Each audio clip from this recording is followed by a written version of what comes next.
Alright, and we should be live. Working on Heliod again today. So, here, real quick, just in case you haven't seen him yet, let's go to my Twitter where I put up the picture yesterday. So, this is Heliod. This is the Heliod that will be coming out in the next set, March of Machines. Um, During the last Pro Tour, they did a whole bunch of spoilers for the set to start building hype for it because the spoiler season never ends. If you follow the spoilers for a new set as they are released, you will notice that between the official releases and the occasional leaks, there is never really any breathing room between when a new set comes out and when we start getting previews for the next set, sometimes to the point of getting a preview card or two for the next set before the spoilers are done for the previous one. But this was one of their official spoilers. The Wizards actually spoiled this one themselves. To coincide with the Pro Tour, there were a handful of cards. Heliod being one of them, Omnath, a new Jingataxis, and a handful of the legendary creature team ups from various planes. So the Thalia and Gitrog Toad together. His name Moltani and Yargle, and the Drana, I was gonna say the vampire from Battle for Zendikar. So, well, actually, all of Zendikar because she's also in Rise of the Eldrazi. Drana and Linvala as a team up, and I think it's like I want to say it's Mavrin Fane and Galta from Ixalan. So, which honestly, I had forgotten Mavrin Fane existed until I saw his name on the thing. I was like, oh yeah, he's the dumb guy that if you get him early, he just keeps making vampire tokens. I remember having a couple drafts with him where he just did good things. But yeah, that's Heliod. I got two notifications. I'm not gonna click on them, but I'm going to guess, without looking, that my post about going live with building more Heliod got some combination of likes and follows from graphic designers who specialize in Twitch content creators, banners, emotes, that sort of thing. Because literally, I think out of the 20 followers, I think somewhere between 19 and 20 of them are um, women who specialize in graphic design. Yeah, that's the other thing too. It's always always a woman, almost always a blonde white woman too, which is really weird. It may like and every one of them has a very similar uh bio and page setup when I used to check those sort of things because I was curious to see like because I was under the impression even with the first one to do that they were all trying to get my attention to see if I wanted to commission them to do like banners on my pages and emote design and that sort of thing. Which, fair enough, I respect that hustle, but I am not in a position where I am making money off of this. But it is weird how many of them seem almost identical.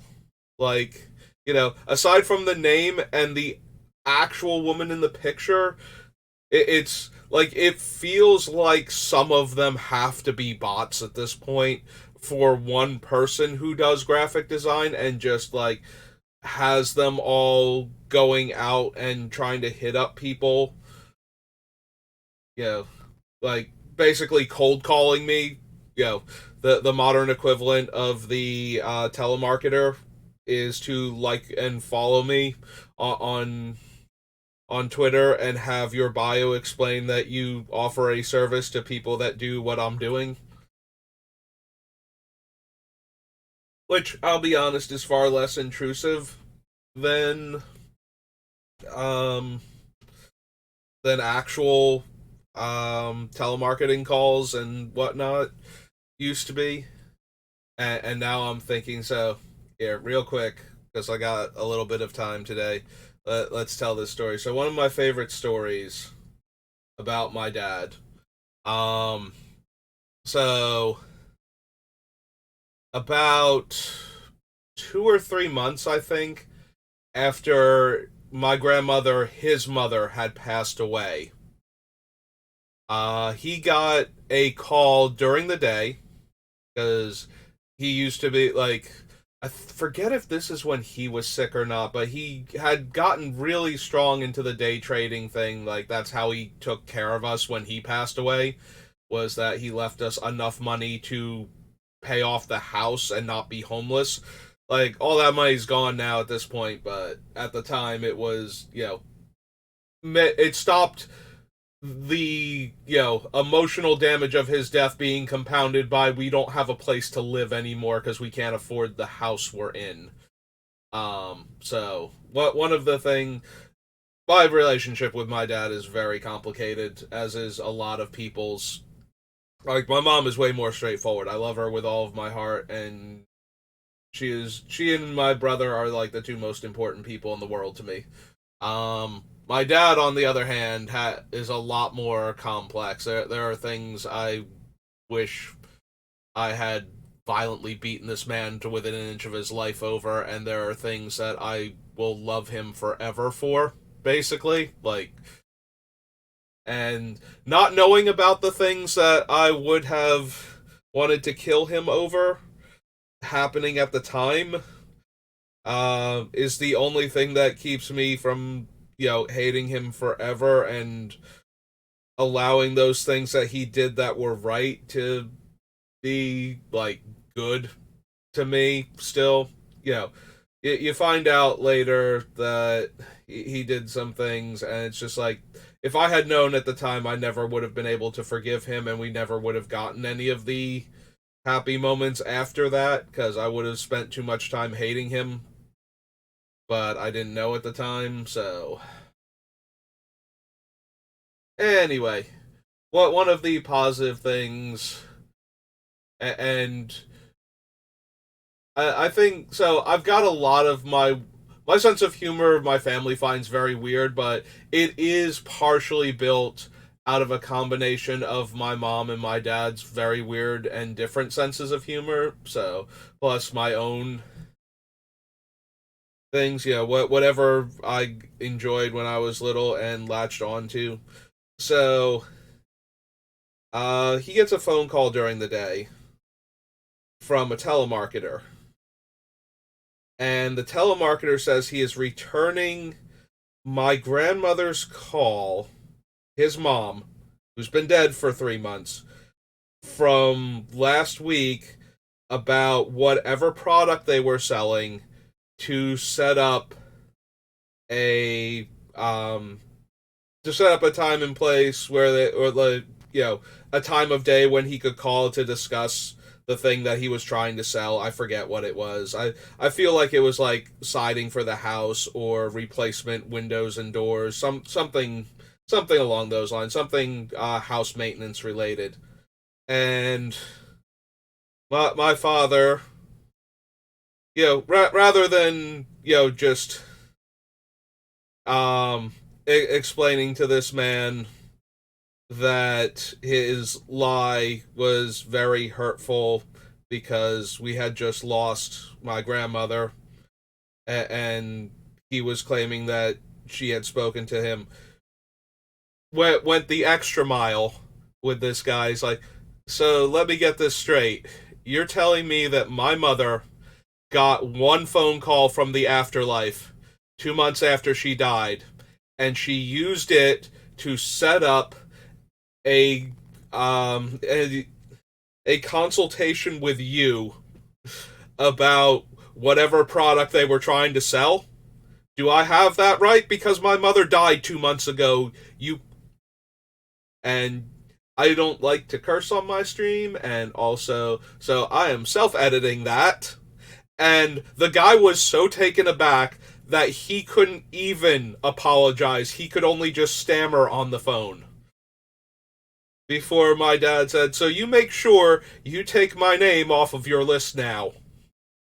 And you definitely take her name off of your list now. Right now. Before you do anything else." And then hung up on him. And that is one of those things that just amuses me to no end. It's gotten a little bit less funny because I've known people that have worked in telemarketing and they just have a script in front of them and they're supposed to read off of it and they don't get to choose how they try and sell things, but the way they try and sell things is genuinely awful because of stuff like that. They literally lied about her wanting to talk about this. If she had have been alive and, had have been around, then we would have just looked at her and gone, "Did you want to talk to somebody about this?" And she would have said no, and that would have exposed the lie immediately. The fact that they did it this way and the timing made for I'm still amused by that one. That is like I said, he could have just said to the guy, "My mom's dead, and you just lied to me," and that would have been the end of it. But the whole, so let me get this straight.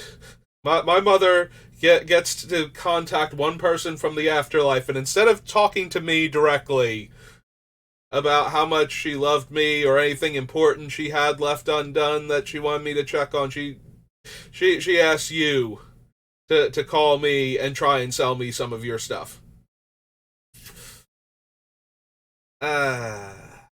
Yep.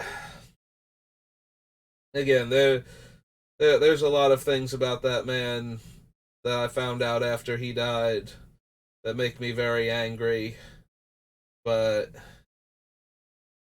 I am, you know, I am the person that I am because of the influences of the people that raised me, and as a result, there are certain things about myself that I consider very positive that I did get from him as a result of who he was.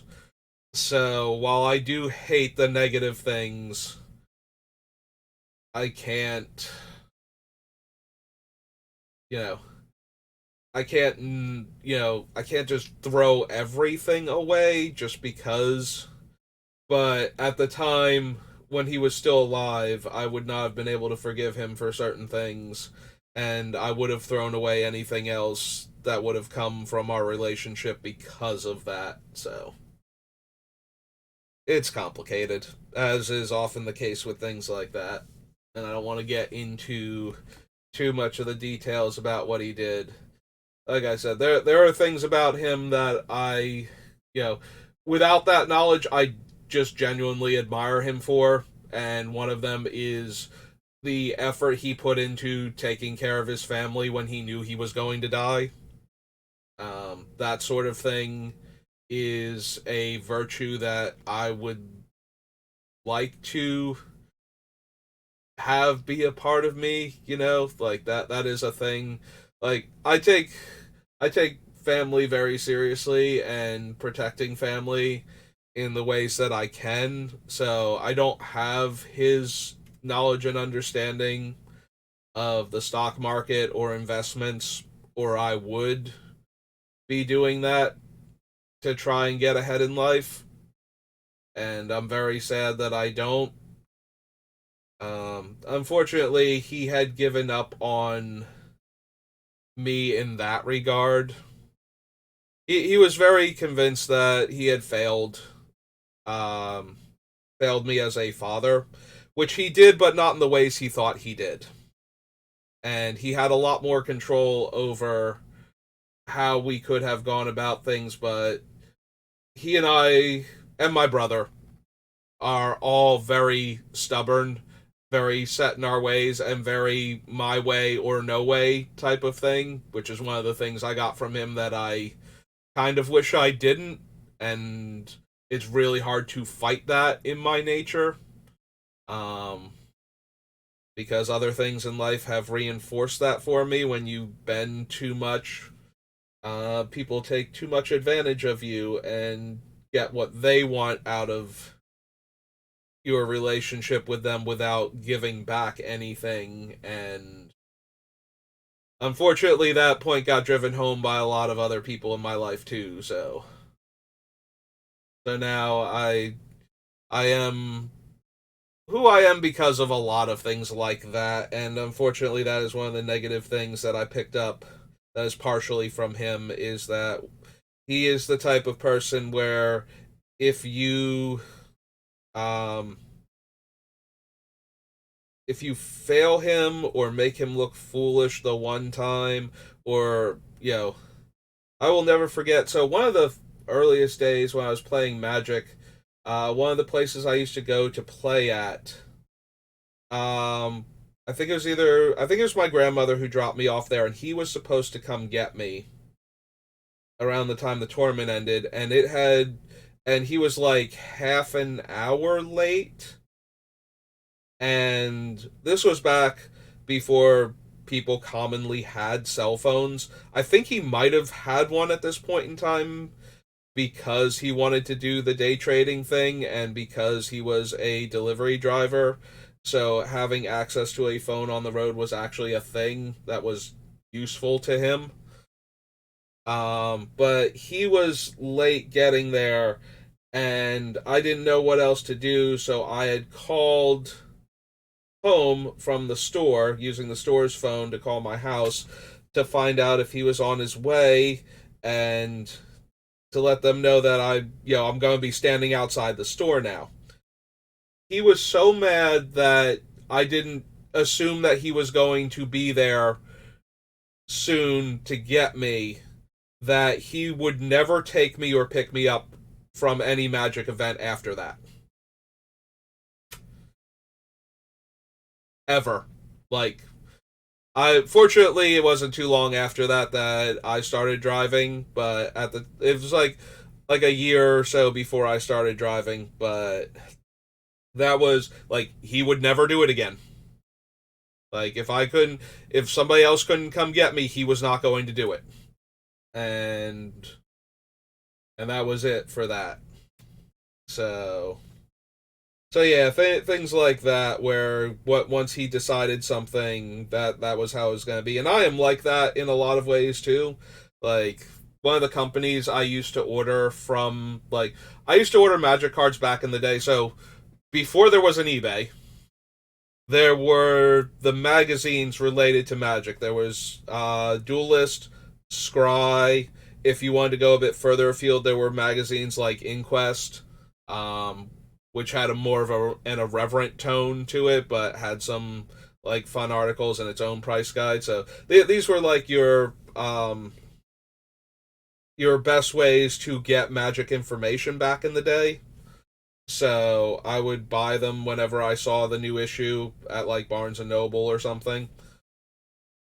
So anyway, um, I used to buy from this.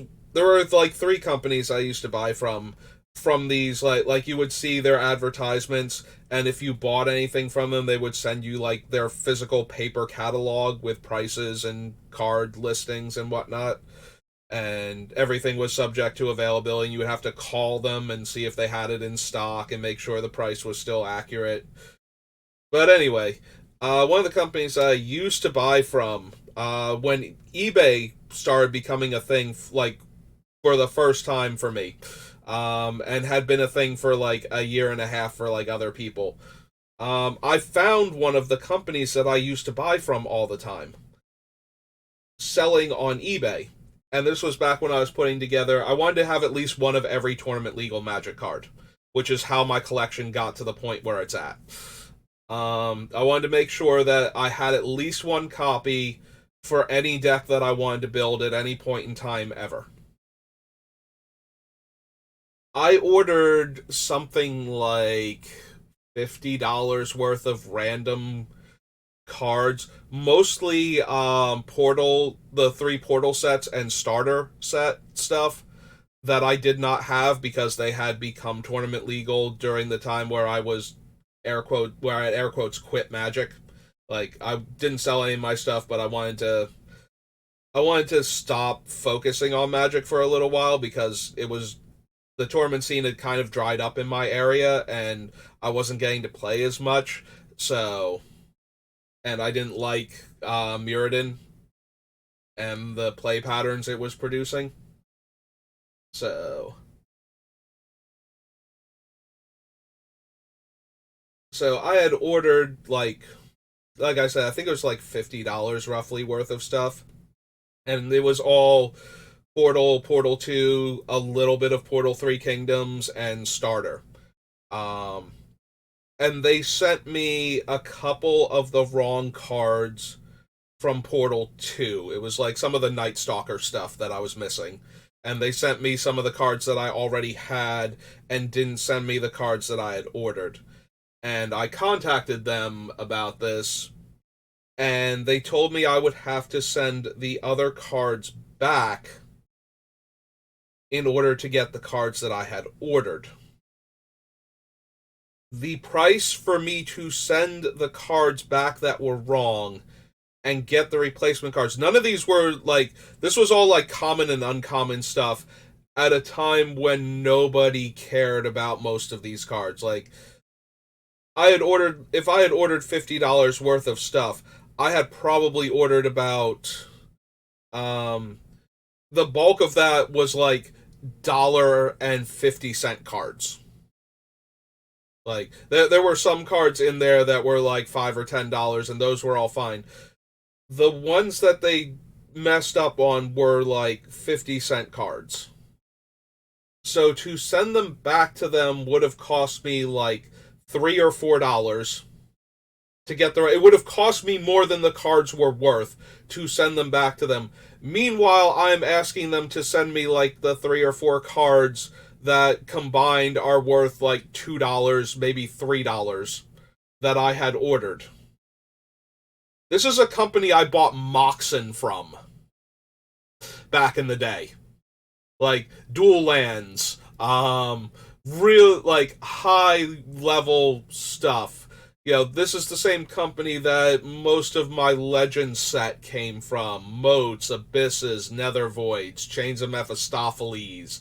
My Tabernacle I didn't get from them. I got from a dealer at one of the conventions, but like this is where I got a lot of my stuff from. I had been a customer of theirs since 1995, and I have never ordered from them again because of this. I bought power from them back in the day, and I won't buy anything from them now. There are times when they show up and they are like the cheapest thing I could be buying from on a thing I want, and I won't buy it from them. Like I could save, like literally like $10 on a sealed box price tag versus what I'm looking at spending on that box from anybody else, for a new set coming out. And it's just like, nope, you can keep it. I you screwed me over on like $3 back in the day. You thought the $3 was more important than, getting me the stuff that I'd ordered when you messed up. So, and I was so angry about that they were going to make me do all of this stuff to unmess up their screw up for spare change. Most people, if they mess up, it's very rare that I've ever had anybody mess up things that I've bought on eBay. And there have only been like 3 or 4 times where it's actually been a super big issue. One of the biggest ones was actually the first time I ordered Grim Tutor from somebody. They sold it on behalf of a friend, and it became a whole thing.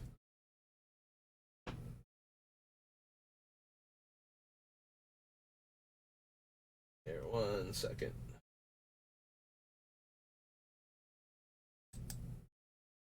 Get rid of this thing that popped up so that you won't see it. There we go. Okay, there we go, and we're back. But yeah, no, I have not ordered from them since then, and yeah, that is the same mentality that my dad had. You screwed me over once over a little stupid thing. Well, I'm done with you now. I am all the way done with you. And and yeah, I genuinely have that attitude. Like, I am still angry at them for that. And this was, like close to 20 years ago at this point, I think. Would have been like somewhere between 2003 and 2005 when this happened. And I still will not do business with them. And I do see them on occasion having things that I want and being the cheapest one by a noticeable amount. And it's just like, no. No, I know how you do when things go wrong, and I don't want to.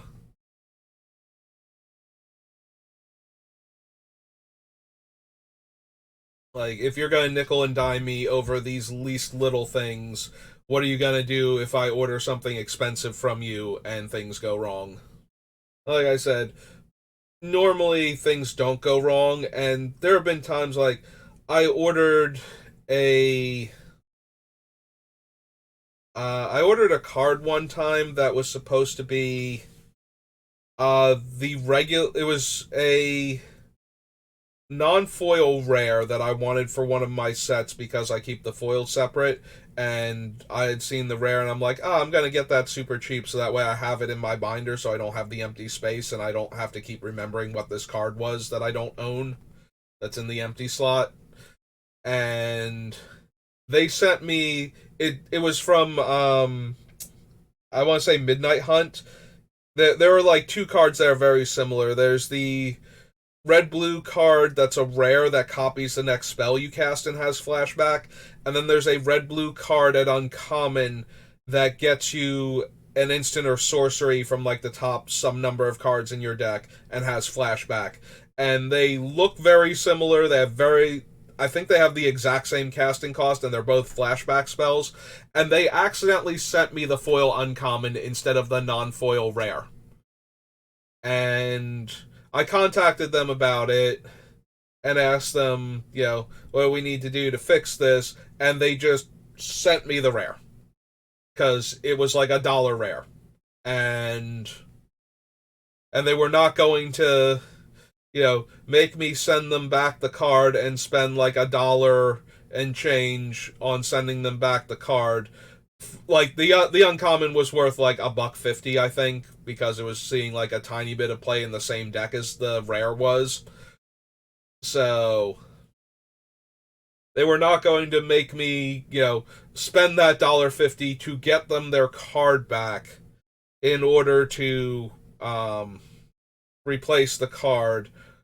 Like, they're like, we have the card, we can send it to you, or we can refund it. And I'm like, I would rather have the card because I want to just send it out to me, please. And they did. And yeah, they get positive feedback, and I, write a little extra about their customer service and whatnot and how good they were. And now, I know that I can order from this person and it's going to be fine if there's something wrong, and if it's not a ton of money, then they're not going to, make me jump through hoops to fix it. Obviously, I think if somebody sent you, if you ordered a Mox Diamond and you got a Mox, or you ordered a Mox Pearl and you got a Mox Diamond, they want their Mox Diamond back. But they're going to work it out with you. But for like $1.50 and $1 card, just eat the loss on that one because I am always buying stuff. So if you have me as a customer, if you are the person that's one of the cheaper people to buy from, and I know I bought from you before, I'll buy from you for like, 20 cents more on like, a card in the $2 range, or like $5 more on a card in like the 15 to 20 range type of thing, before I'll buy from somebody who's got like 99.5% feedback and has like three or four negatives in like out of like a couple hundred reviews. And then I see you and you're selling it, and I know I've dealt with you before and how well you worked with me the last time there was something wrong. Yeah, I'll buy from you because I know I'm not going to have any issues. It's the reverse of the whole thing where it's just like, oh, something went wrong and you're going to make it my problem that you messed up. Yeah, I don't want to deal with you anymore. Oh, something went wrong and you're going to bend over backwards to fix it for me. You I want to buy from forever. Like, if you're even close, I'd rather buy from you than somebody else who has the card cheaper. You know. Anyway, we're coming up on 30 minutes and we haven't looked at a single card for this deck. So let's do that. Yeah, I like talking about Magic cards and various stories I have about Magic. But let's actually start looking at cards for Heliod now. Top 8 cards of your library. You may put a land onto the battlefield. For each non-land card type, you may cast a spell of that type among the exiled cards without paying its mana cost.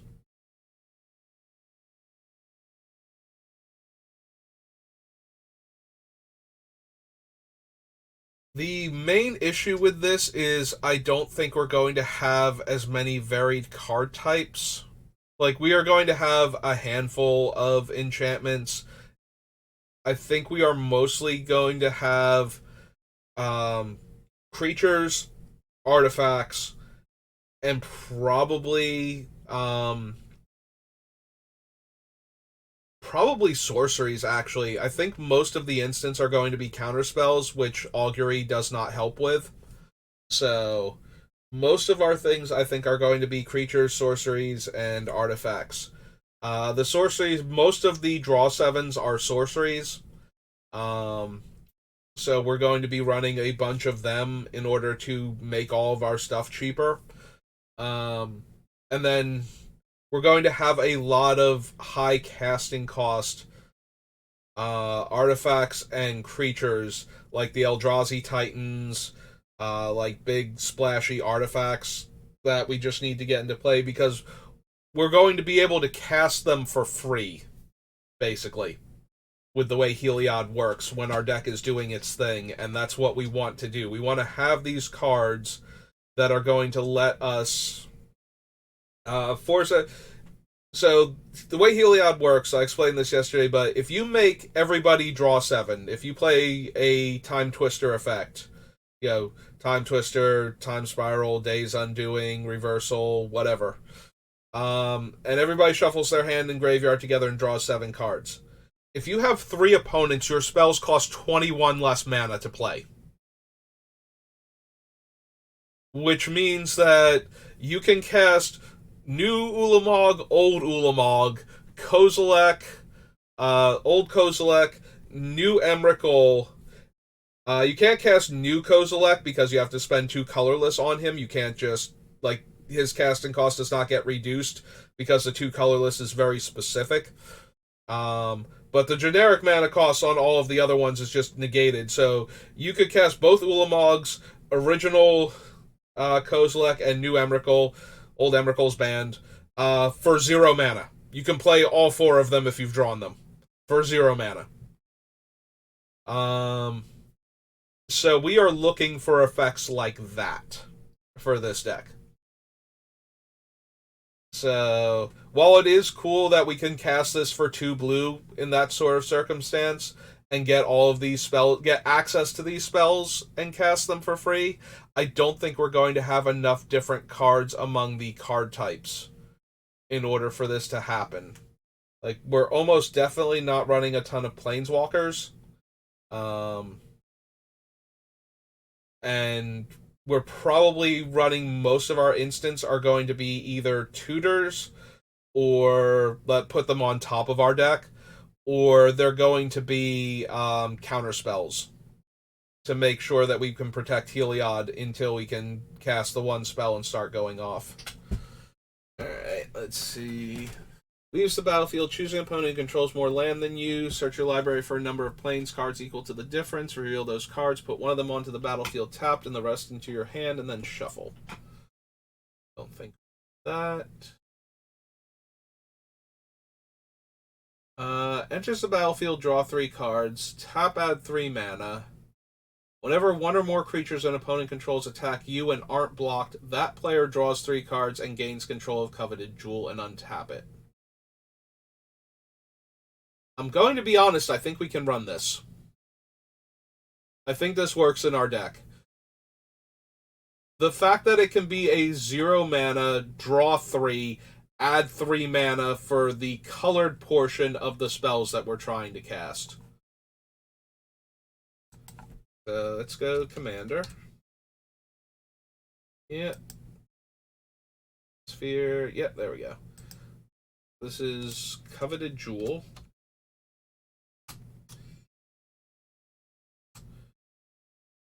A 6-drop artifact.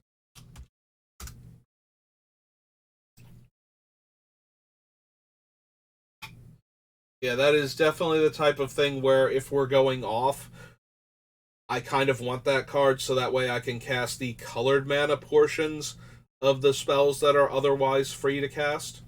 And the fact that we can very easily cast that one for free once Heliod is flipped and draw 3 cards and get mana on top of that makes me very interested in it.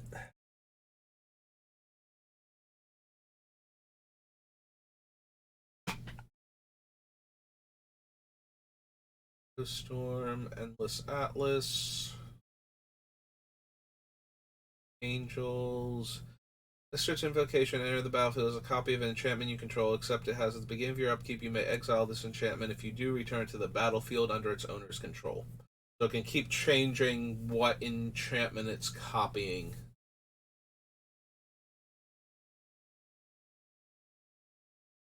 Heliod does get back a dead enchantment other than another god, but I don't think I care about that particular portion of his game text.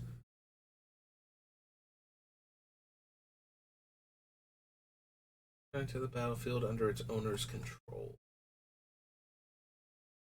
If they attacked you and or a planeswalker you control, draw a card. Nope.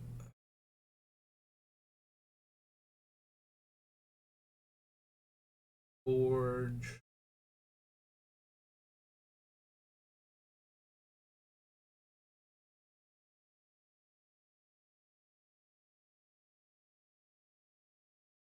Enters the battlefield, attach any number of auras and equipment to it. Other creatures you control get +1/+1. Nope. I hate Isolated Watchtower. This thing is the most awkwardly wordy thing for an effect that does not happen. So it's 2 taps, scry 1. Then you may reveal the top card of your library. If it's a basic land, put it onto the battlefield tapped. You can activate this ability only if an opponent controls at least 2 more lands than you do. So they have to have more. One of your opponents has to have at least 2 more lands than you do.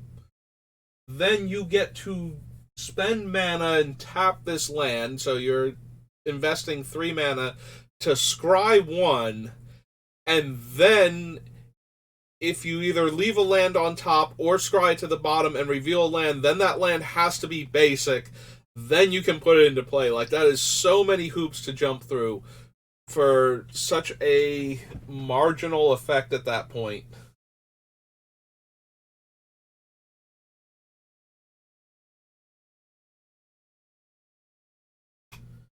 If you control your commander, draw a card. If you control your commander, prevent all combat damage. Don't think we need either of those. They're not running the Magus of Balance.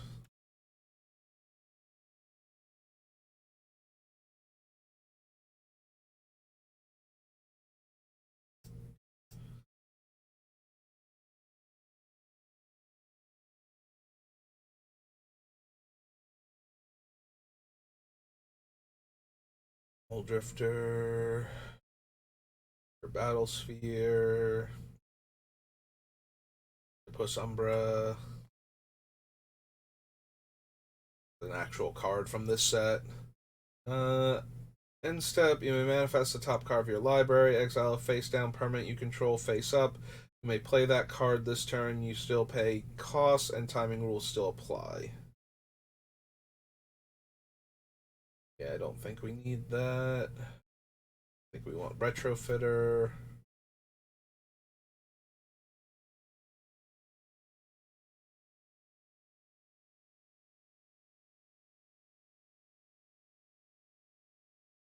Seeing anything else?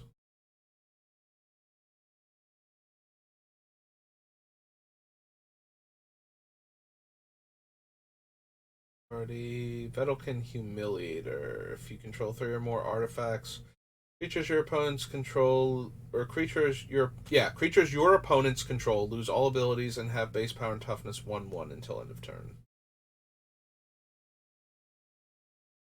It's no Worn Power Stone now. Okay.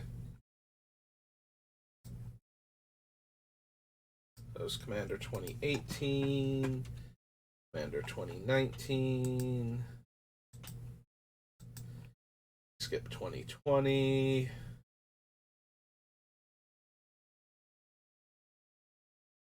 Do Commander 2020. Then we'll be through all of the Commander sets that are listed as Commander. Reverse the game's turn order.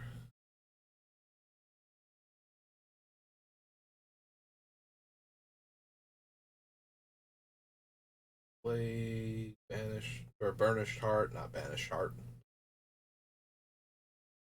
Vigilance, tap, sacrifice, rescue, or target permanent you control gains protection from each of your opponents until end of turn.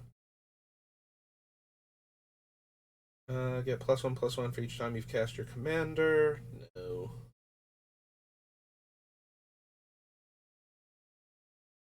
Can't attack or block. Create a color, sculpture, artifact, creature token. Power and toughness equal number of sculptures. Powered auto generator. No. Not for this deck.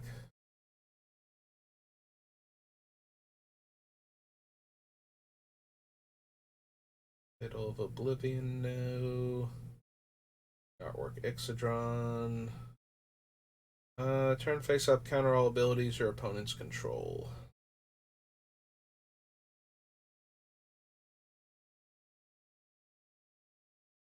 Leadership Vacuum. Opponents can't cast spells this turn. End the combat phase.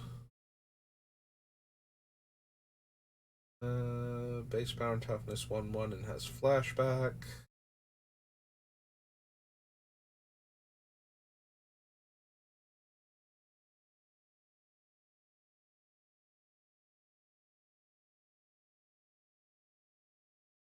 I believe that's an alternate artwork, Ray of Distortion, because it's kind of throwing me. For Kelpie. Born Defense. Air Tiller.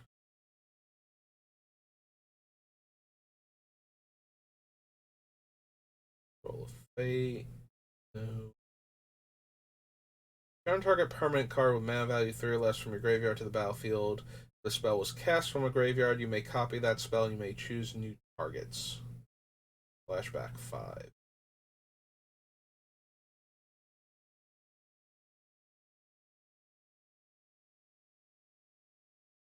Creature spell and target creature, then that spell's controller may choose targets.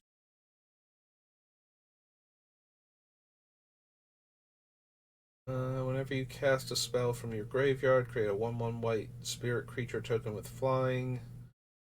Sacrifice a spirit. Geist Caller gains indestructible. Nope. Equal to the greatest number of cards an opponent has drawn this turn. When it dies, draw cards equal to its power. It is mildly interesting. The problem is I don't know that we're going to have any way to sacrifice it ourselves to put all the cards in our hand when we need to. So I think we have to pass. Billbender and Zatalpa. Nope. Okay.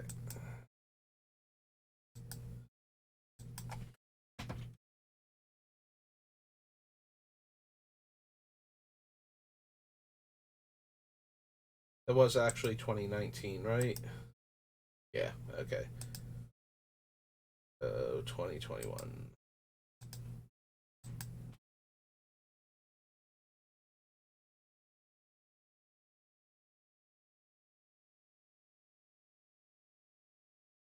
Comrade's Archive. Both Ruins. Enters the battlefield, exile 2 target artifacts and or enchantments, and plane cycling 2. Eh.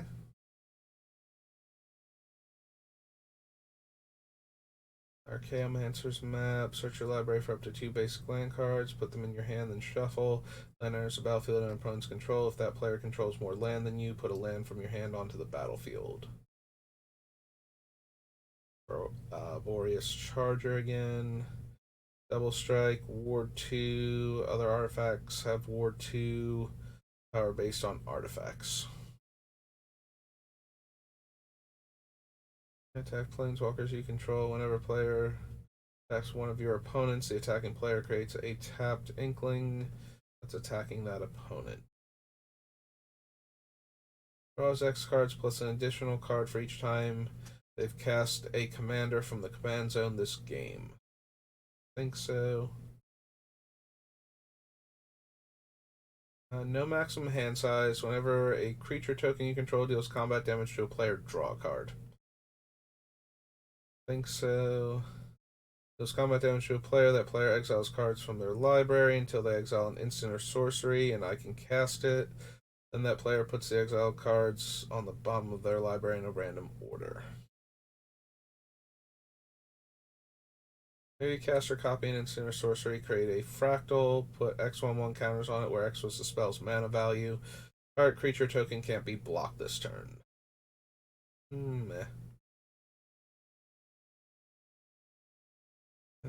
Cast an artifact spell, you may pay 2, create a construct.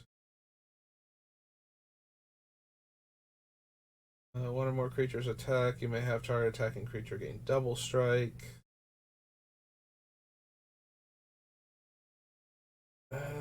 Cast a spell with X and its mana cost, put 2 charge counters on it, tap add 1, tap add a colorless for each charge counter on it, spend this mana only to cast X spells.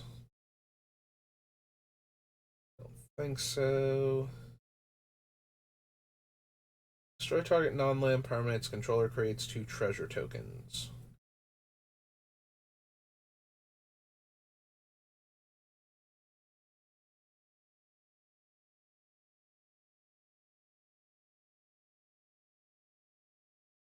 Every time I see Geometric Nexus, it's like, I know I'm not going to use it, but I cannot remember exactly what it does.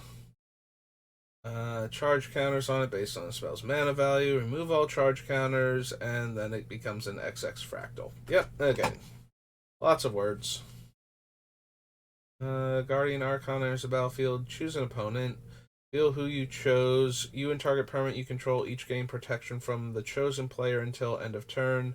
Only once.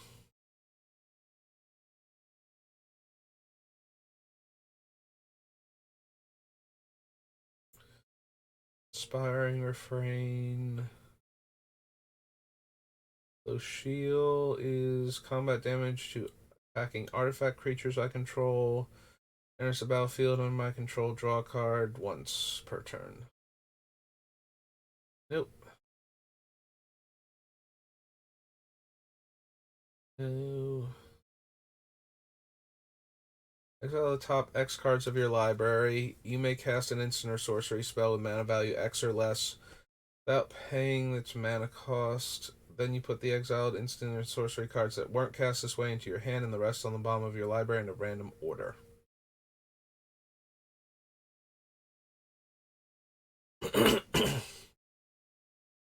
Is not the worst to keep chaining spells together. I mean, once we get to the point where X is like over 20 by default, like it's 2 blue mana, we exile the top 20 cards of our deck and get to cast one of them. Um, and then we get all of the other instants and sorceries to our hand, and the rest go to the bottom of our library in a random order. I might actually be in the market for that one. This is Muse Vortex. It is X blue blue. It was a sorcery. Sorcery.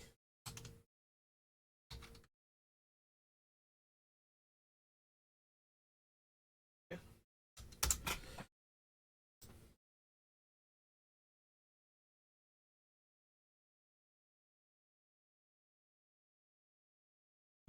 Each player put a 1/1 counter on up to one target creature that player controls. And they have to pay X to attack me. The Living Thesis. You cast an instant sorcery spell. Target creature has base power and toughness 8/8. Nope. Interesting, but no.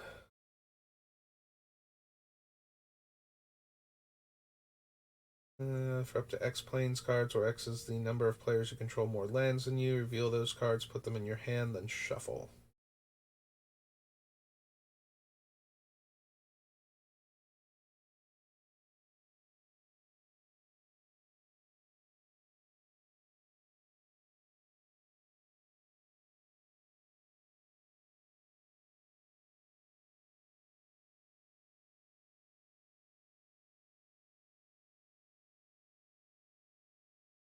I gotta be honest, as far as Wraths go, Promise of Loyalty is okay because it allows us to choose to keep Heliod, who is the only thing we actually care about.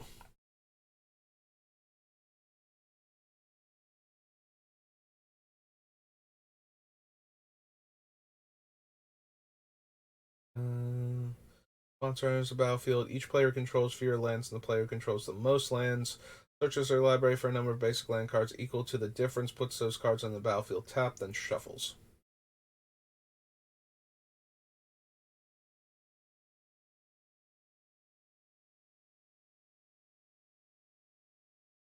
Instigator,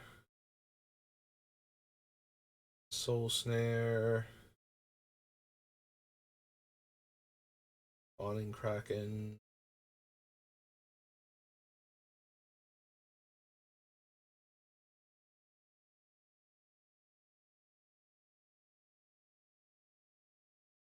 Alren, Theoretical Duplication.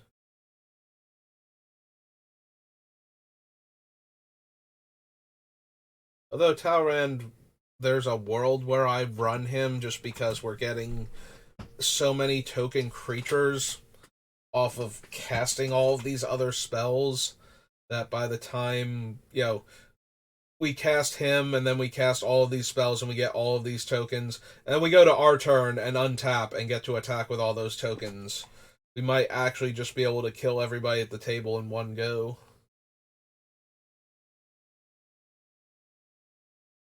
I don't think we need Triplicate Titan.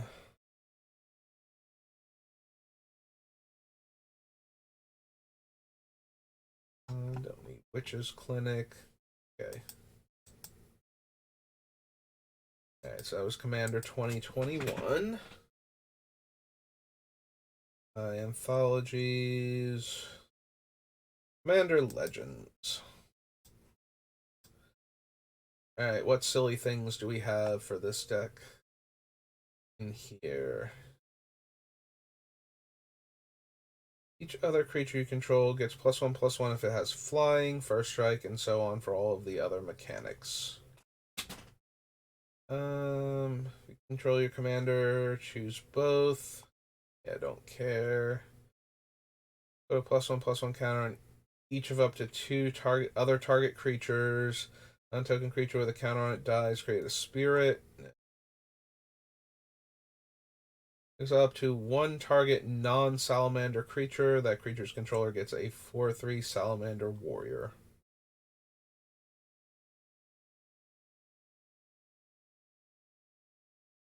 You may pay 3, put a 1/1 counter on that creature. What is that middle set that it's from? Double Masters. Okay. Aqueous Form, Arcane Denial, Arcane Signet. Enters the battlefield, become the monarch. Damage doesn't cause you to lose life, but it still will cause you to lose the monarchy. Look at the top 6 cards of your library. You may put an aura or equipment. No, that's not what our deck does.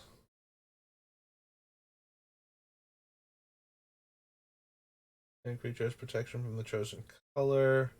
This effect doesn't remove auras and equipment you control that are already attached to it. Blade Griff Prototype, no. Body of Knowledge, no. Enters the battlefield, or whenever you cast a spell with mana value 6 or greater, return target non-land permanent to owner's hand. Nope.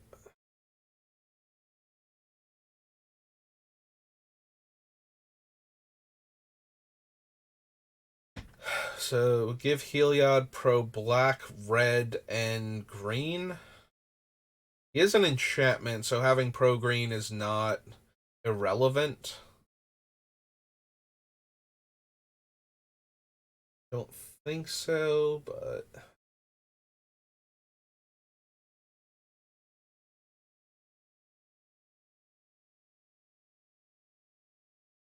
quartz.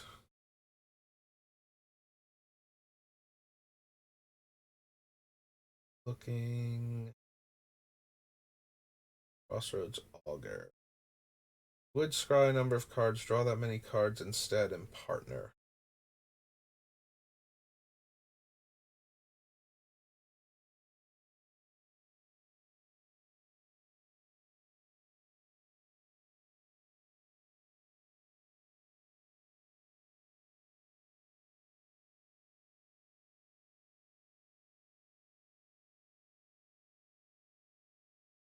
It can't be blocked by creatures with toughness 3 or greater.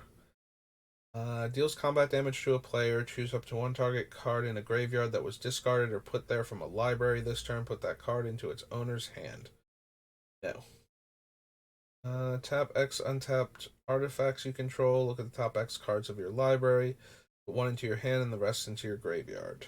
No. Can't run Hull Breacher.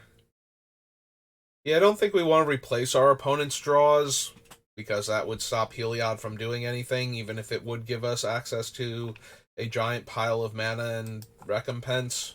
I think I would rather have all of my spells cost 21 mana less instead of having 21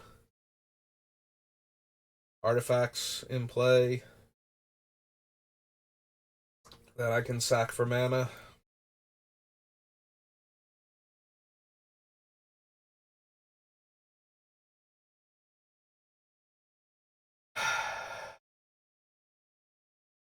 Is Heliod a Jeweled Lotus deck type of card? He's 4 mana to start off with. Then we need at least 3 mana to activate him. So he's functionally 7 mana to get what we want him to be.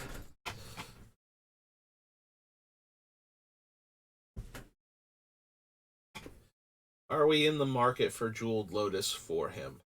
We might be. He is that powerful. While we're down here, I'm going to add Arcane Signet since we keep passing it. We are definitely running it also. Not definitely, but it's definitely going on the list. Alright, so Jeweled Lotus.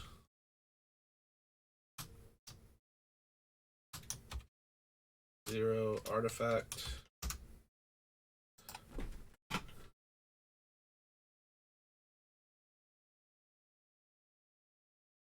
Don't need. Or Kagi himself, for that matter. The Keeper of the Accord. Lands into.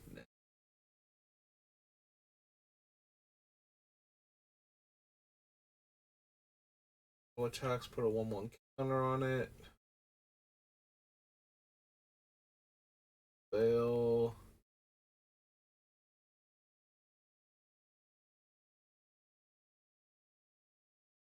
Skirmisher. Player may draw a card, then each player who drew a card this way gains 1 life.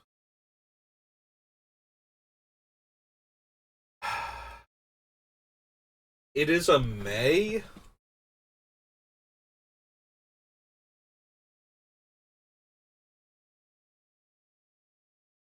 I'm still low-key tempted to add him to the list, though. Because I definitely want more cards. And I don't mind if opponents want more cards. I think he's kind of on the lower end of power, but it's Quain, Itinerant, Meddler. Meddler.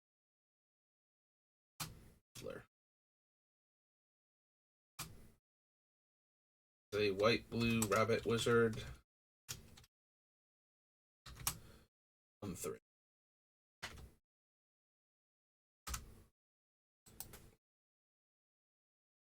Choose target creature. Its controller may exile it with an Aegis counter on it. Return all exiled creatures with Aegis counters on them to the battlefield under their owner's control.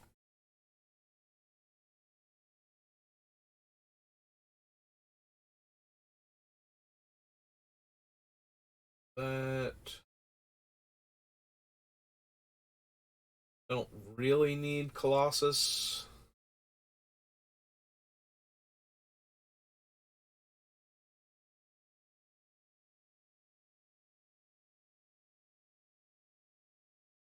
Merchant Raiders. Exile target instant or sorcery card from a graveyard. Copy that card 3 times. You may cast the copies without paying their mana cost. Exile Mnemonic Deluge. We can definitely do some incredibly degenerate things with Mnemonic Deluge. It would be triple blue to cast, but that might still be good enough.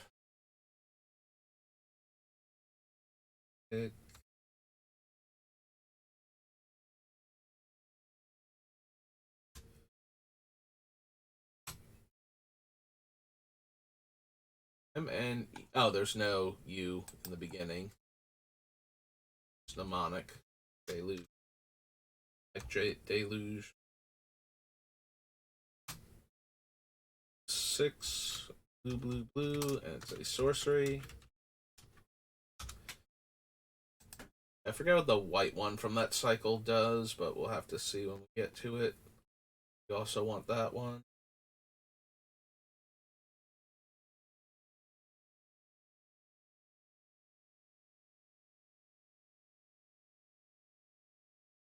The Triniform is worse than the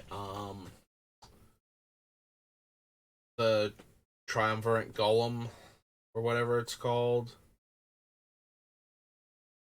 No,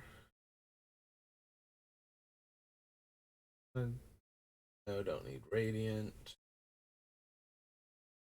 Excuse me.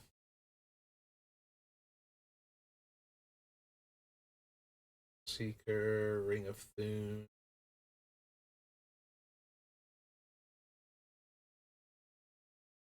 Copy of another creature you control, except it has Sakashima of the Thousand Faces' other abilities, and the legend rule doesn't apply. So Sakashima can become a copy of Heliod, and Heliod is just a static, so I don't think he cares if opponents drew cards before he came into play or before he became the Eclipse. So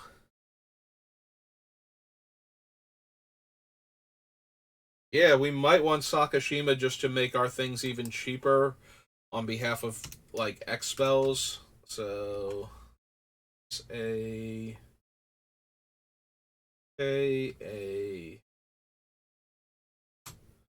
Sakashima of 1,000 Faces.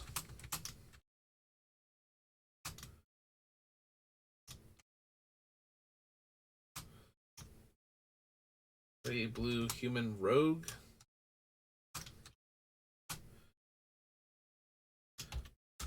Yeah, we won't be using the legend rule doesn't apply, but I do like the idea of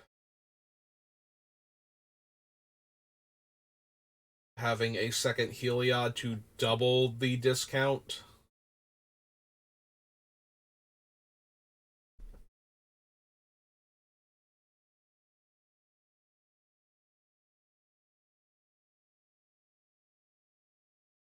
Turn, Seer Sundial. Graphic Greatsword, no. Yanni, Eye of the Storm. Scry X Rex is a number of creatures with flying. So guard is a.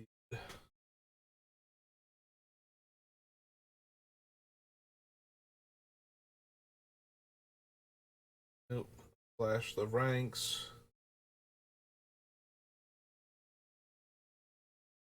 Eh, maybe. In much the same vein as the things that let me keep Heliod in play and kill everything else. Beginning of your post combat main phase, there's an additional beginning phase after this. So untap, upkeep, and draw.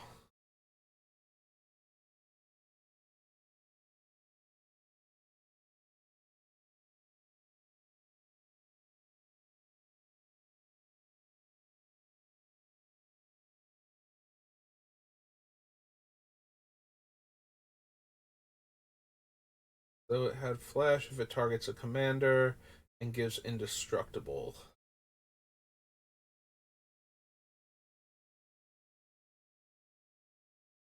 Maybe, especially since most of the time it's going to cost white and one. Namely, 2 white instant. Yeah, most of the time it's going to happen on one of our opponent's turns. And even if it's not the player that, like one player might be the one casting it, but the other player will have probably drawn a card already for that turn. So we should still be able to cast it for white and one.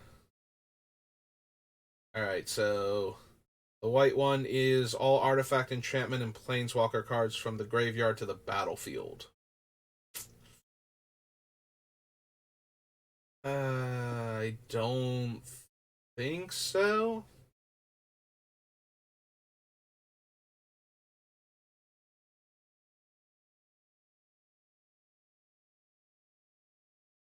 Yeah, I don't think so.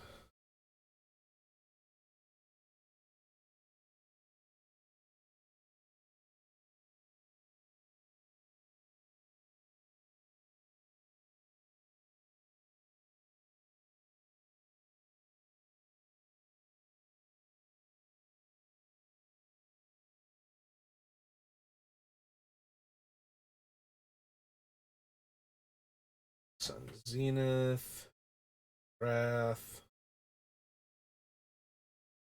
long turn.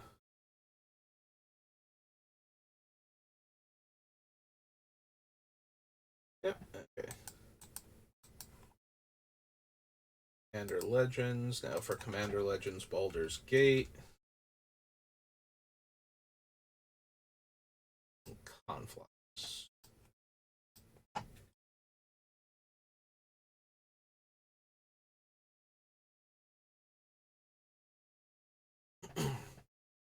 Enters the battlefield. Exile any number of other non-land permanents you control until he leaves the battlefield, and make a 1/1 soldier for each. Creature entering the battlefield under opponent's control causes a triggered ability of that creature to trigger. You may copy the ability and choose new targets for the copy.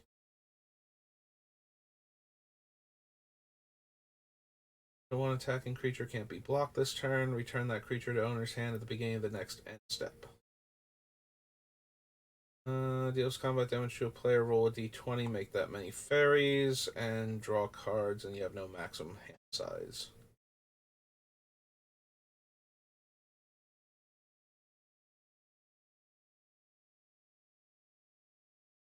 Deal cards until you reveal an artifact. Beginning of your end step, create token that's a copy of target artifact you control. Turn all creature and planeswalker cards with mana value X or less from your graveyard to the battlefield. Exile Ascend from Avernus.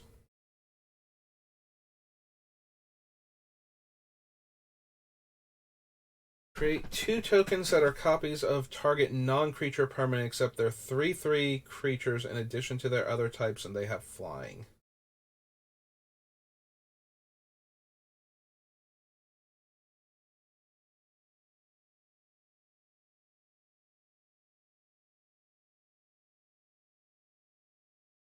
Target non-creature permanent.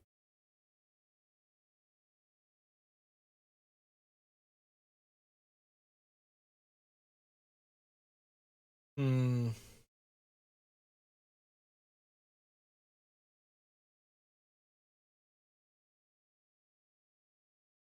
So Astral Dragon looked like a card you could break pretty easily. I'm trying to remember what things most worked with it. Astral Dragon enters the battlefield. Create 2 tokens that are copies of target non-creature permanent, except they're 3/3 dragons. What permanents do we have to copy in order for this to go absolutely nuts?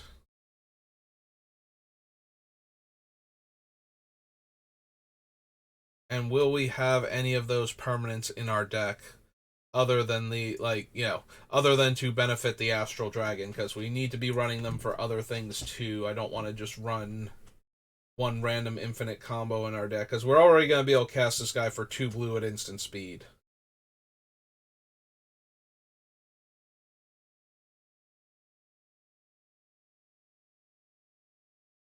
So the question becomes, like, what are we actually going to copy with this?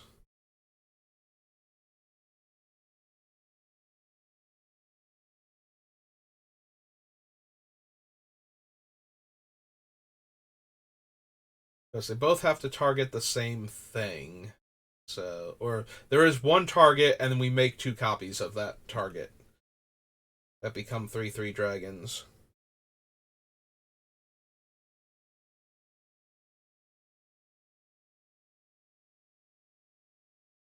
Hmm. Yeah, I'm not sure. We might have to come back to that after we see what we're actually running the deck.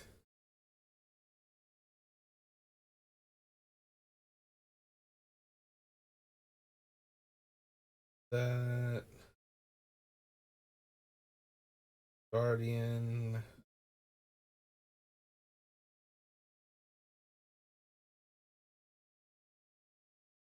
Battle Angels. Blade of Selves. Their Bishop.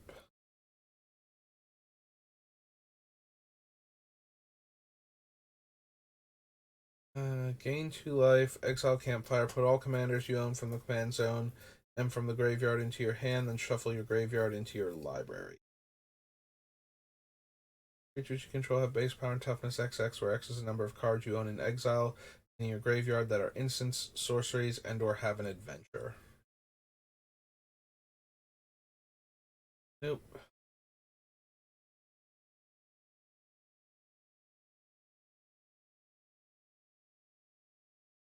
You sacrifice an artifact, put a 1/1 counter on this creature, and draw a card.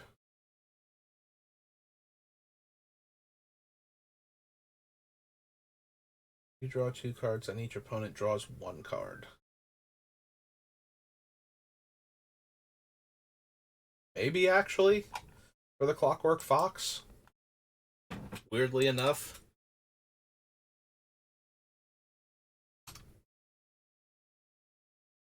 Clockwork Fox is 3 for a 3/2 Fox.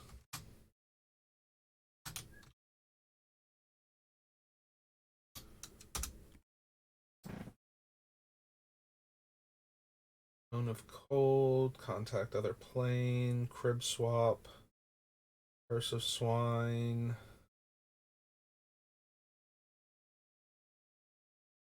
Canter of Endless Water. One or more lands enter the battlefield under opponent's control without being played. You may search your library for a plains card, put it onto the battlefield, tap, then shuffle. Do this only once each turn. The two.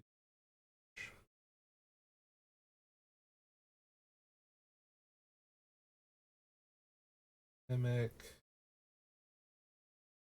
Will. Dracolor.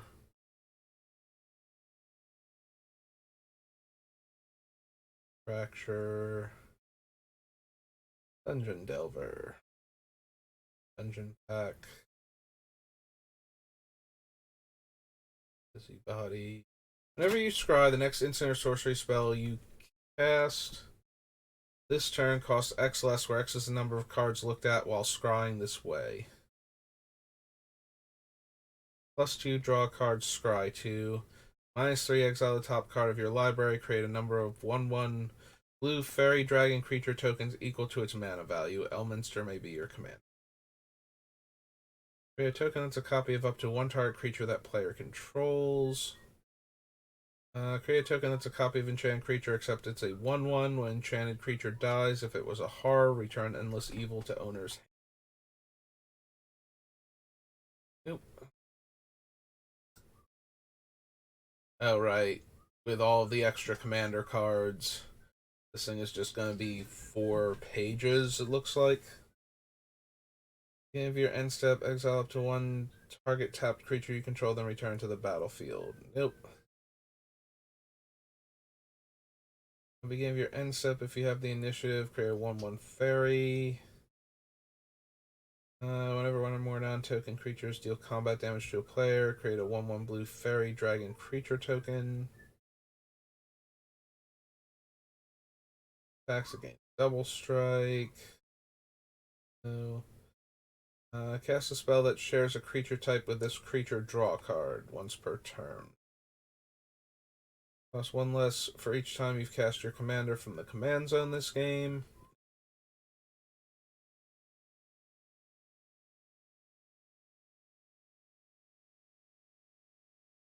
Choose a back. No. Whenever you cast an instant or sorcery from your hand, you may cast up to one target card of the other type from your graveyard. If a spell cast from a graveyard this way would be put into the graveyard, exile it instead.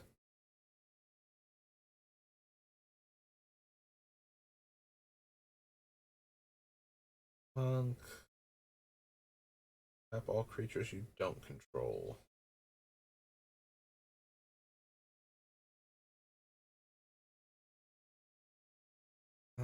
Grazilix. No. Great Sword of Tear.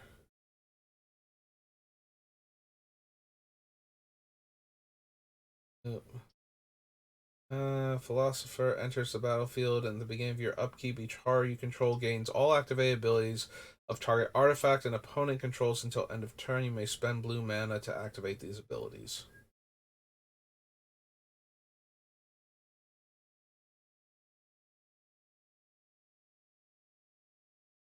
Look at the top 4 cards of your library. Real cards that care about the party type.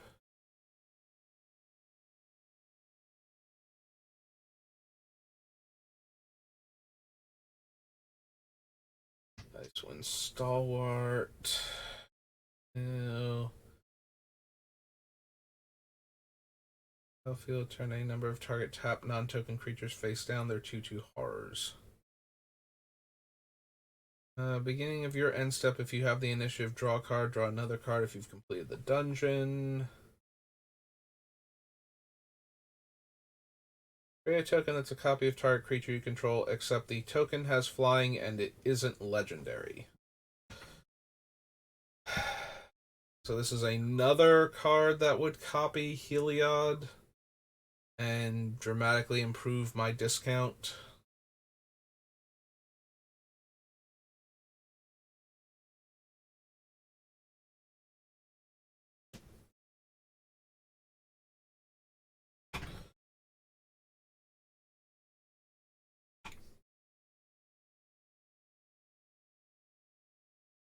Yeah, I don't know how many cards I want to use to copy Heliod potentially, like how many times I would need to.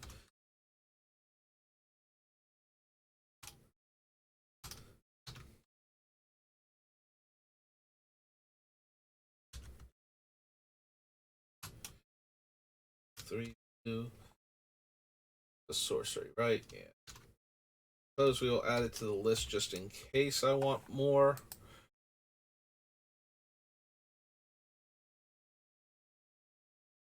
There's a battlefield. For each opponent, tap up to one target creature that player controls and they don't untap. Turn.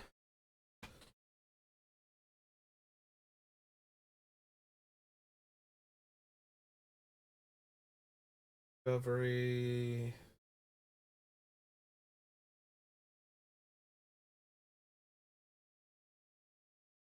Glazel.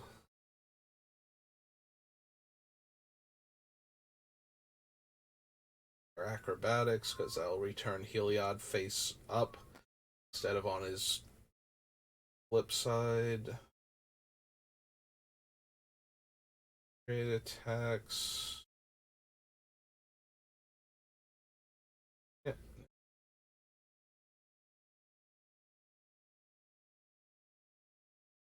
Lulu.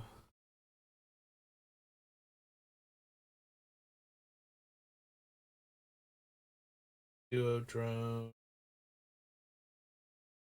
Enters the battlefield. If mana from treasure was spent to cast it, create a treasure for each mana from a treasure spent to cast it. That doesn't work. I think we need Mighty Servant.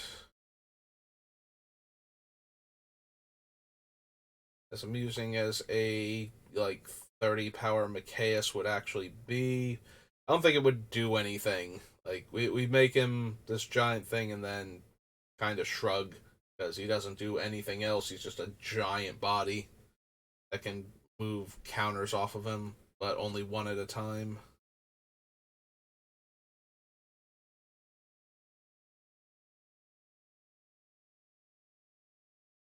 Change control of two target creatures controlled by different players. If you control neither of those creatures, draw 3 cards. A copy of a creature an opponent controls, except other creatures with the same name as this creature are goaded. I think so. Baldric. Still only on page 2.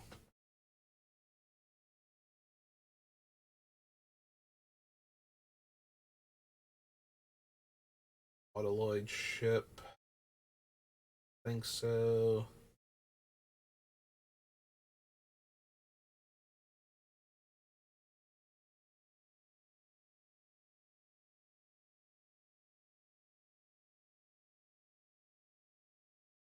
Tapped with 3 coin counters on it. Makes treasure.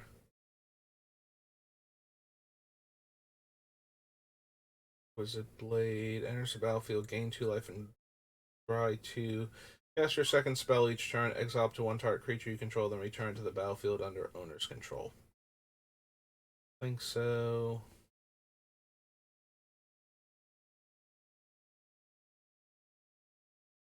Seal for anything.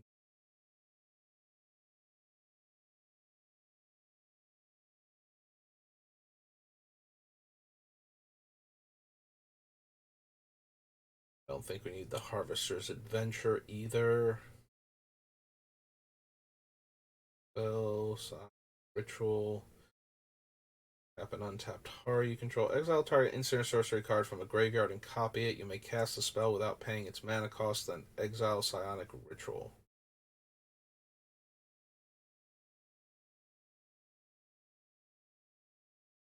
Recruitment collections of Lit Yara. Power. Cast dragon spells and artifact spells as though they had flash. Choose a background. I think so.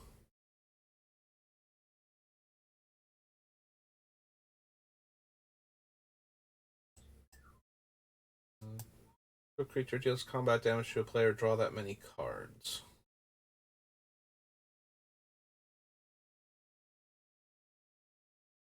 Battlefield draw card. No. Rug is kind of the antithesis of what we're gonna do. Cast for each card you own in exile, and it has Ward 4. Nope.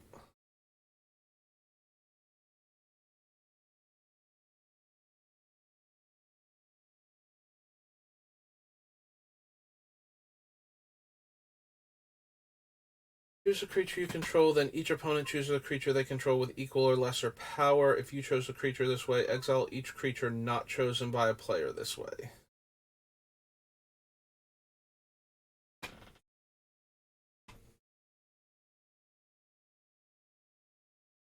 Like target attacking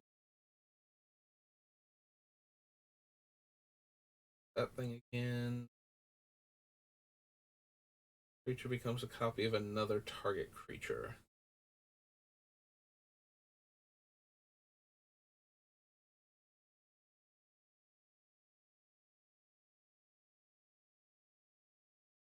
Slaughter.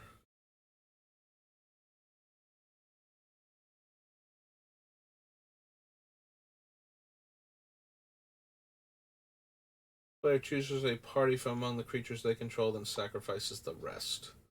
Nope.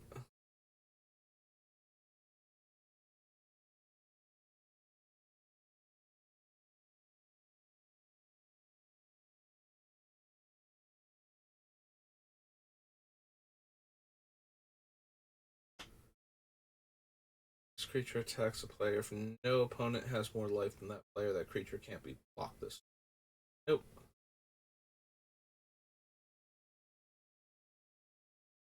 Finally, the last page.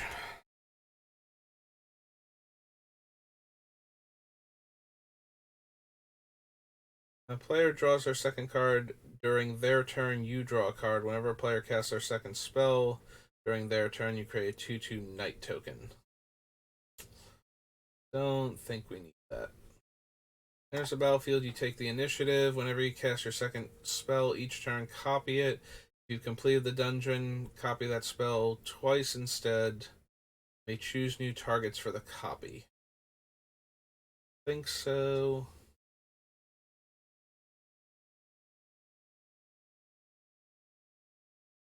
Whenever you attack, if you or a player you're attacking has the initiative, create 2/1/1 white soldier tokens that are tapped and attacking.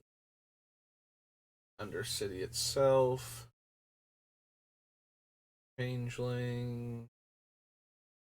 Whenever this creature attacks a player, creates a 1/1 soldier token that's tapped and attacking. Nope. Hexing puzzle box, no.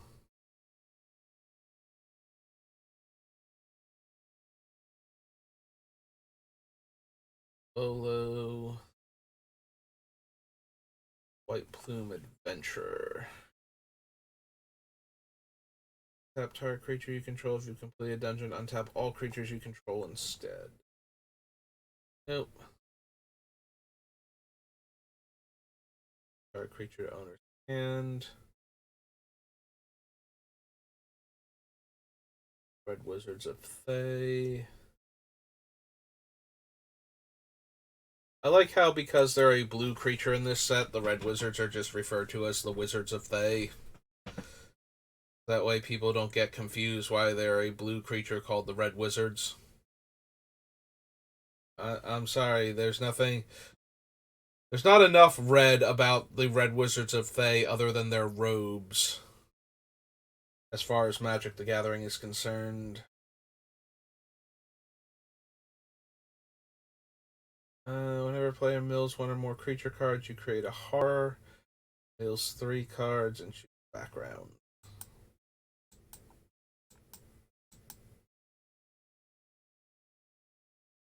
Yeah, that was Baldur's Gate.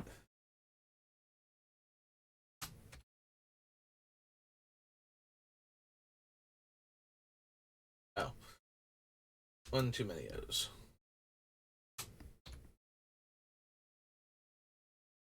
Enough M's? Enough M's. There we go.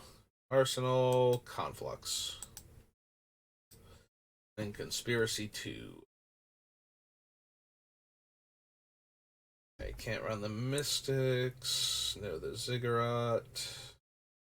The Sphere. Ooh.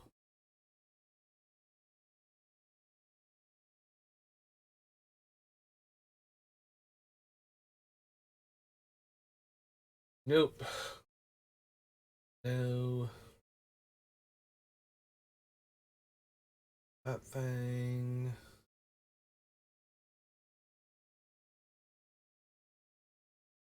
I mean, font is funny, but I think we want to make them draw a ton of cards, not a few extra cards. Few extra cards doesn't do anywhere near as much for us as, you know, making everybody draw 7 versus making one player draw 2 extra for a total of 3 seems meh.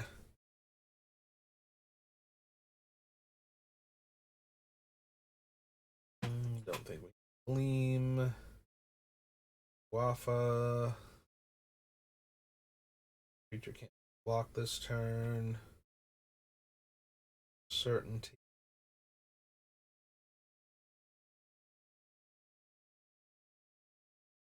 Okay.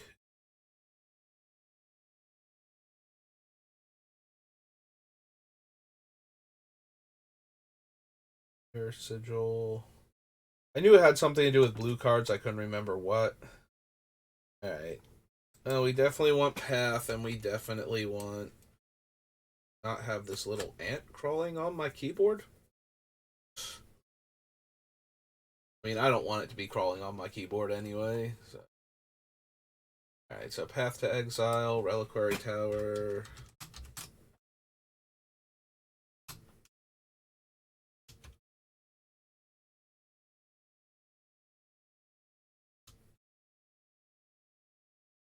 And click the. I did spell it right. Tower. We are definitely drawing a ton of cards, and we are definitely in the market for that then.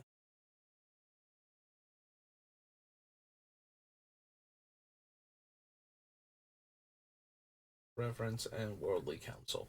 Okay, so that was Conflux. Alright. Now Conspiracy take the crown. And then some core sets.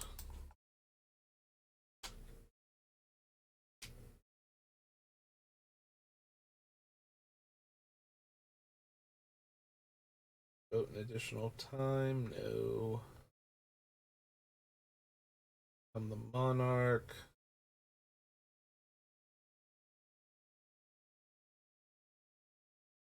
Target opponent may.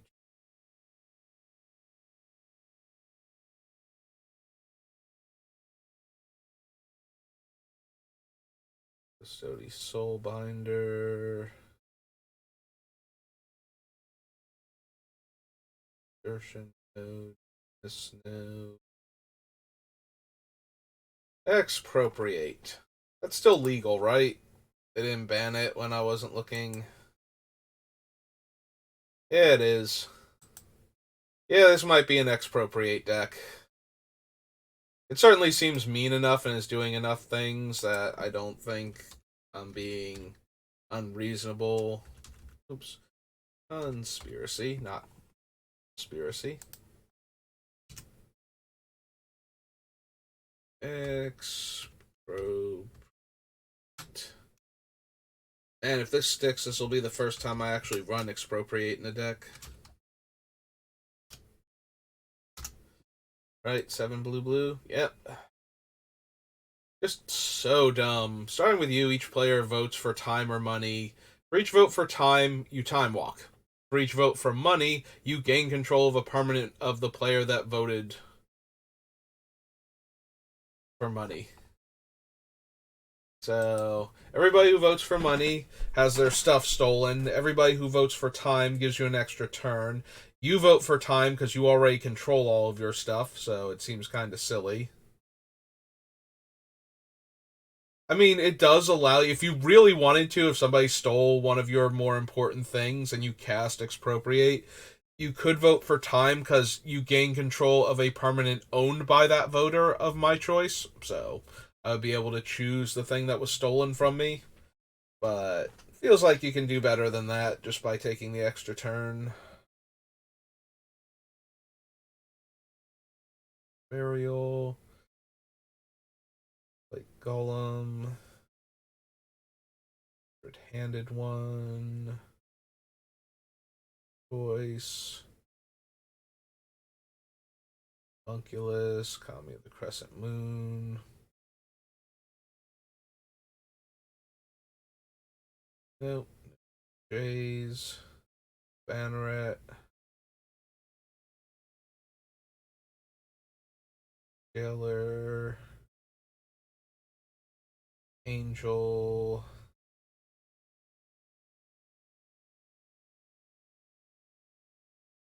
Recruiter of the Guard. Maybe, because it is a tutor, so.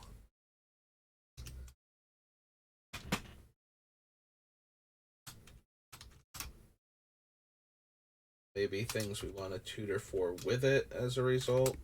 The human. That is a human soldier, right? I think I had this problem the last time where I thought it was an advisor, and that's because I think the red one is the Imperial Recruiter.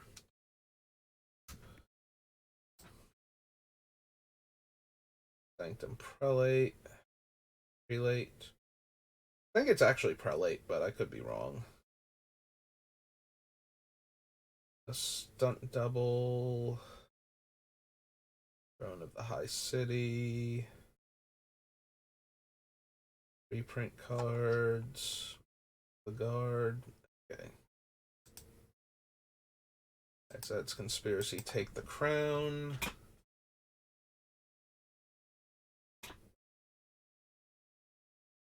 Core set 2019.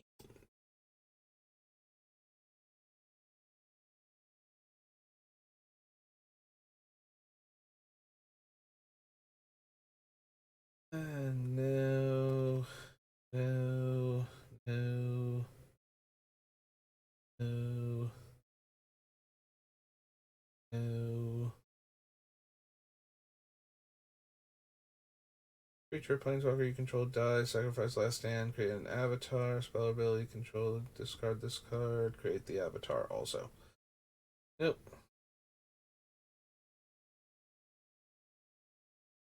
Controller pays 1, creature tokens get -1 power.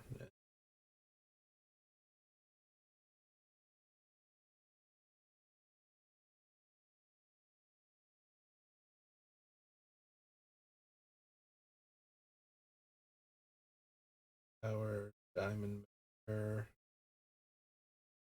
Dragon's Horde.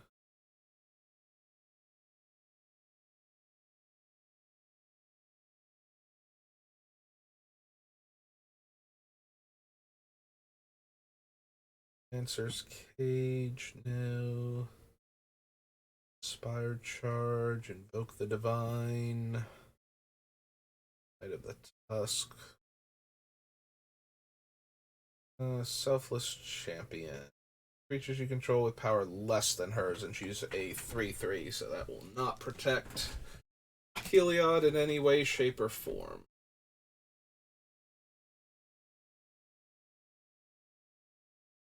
With or Gear Golem.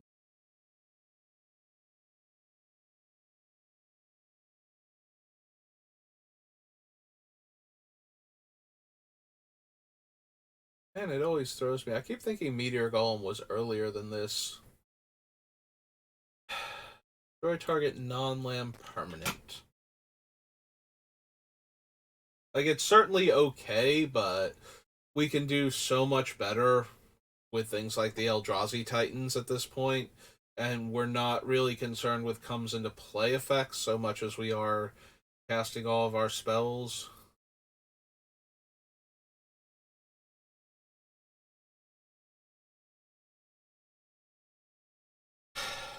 So Omniscience is a May.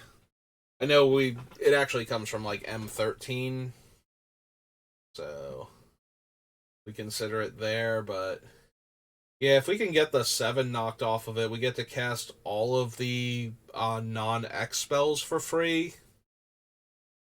Oh man, we're gonna need Enter the Infinite in this deck, aren't we? That's gonna be a thing this deck does.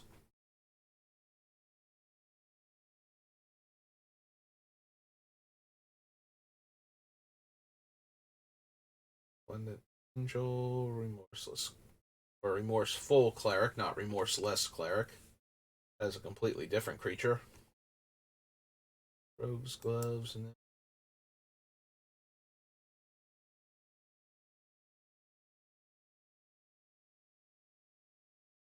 Salvager Secrets.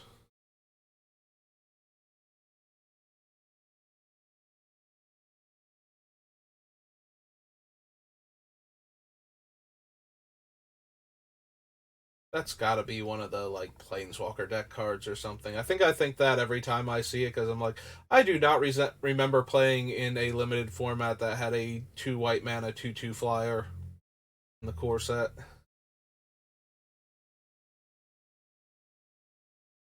Yeah, 2 mana 2 power flyers are kind of silly in limited just by that stat line. Like as long as they don't have anything stopping them from attacking every turn or that make them die even easier to removal, then and depending on what it is, it might not even matter if they die easier to removal.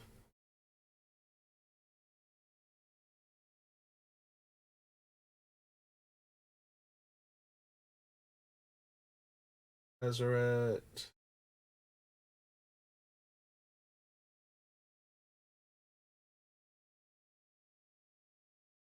Don't need the Gatebreaker. Don't need Strider.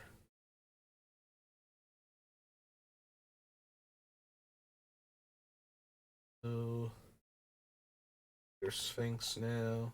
Okay. Core set 2019, 2020.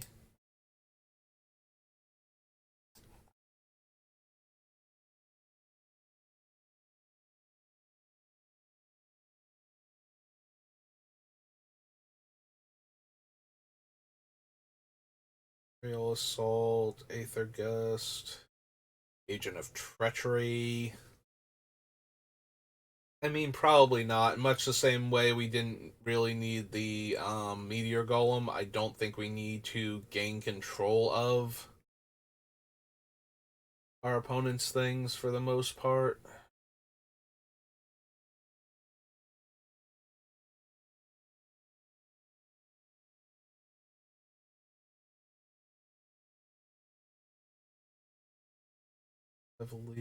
Cavalier, Messenger,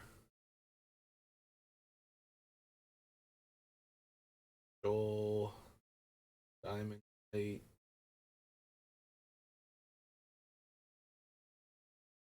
Top 7 cards of your library, 2 in your hand and the rest on the bottom in a random.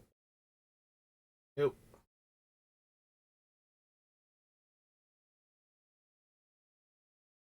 Here's. Yeah, because we have to bounce Heliod, so no.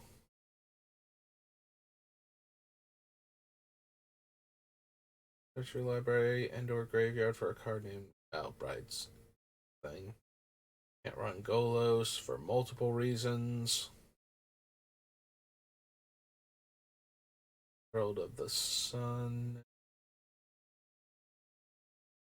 Ancestry. Play lines.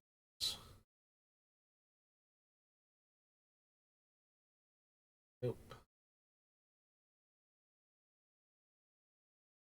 Think we need Manifold Key. Comes a copy of that artifact until end of turn.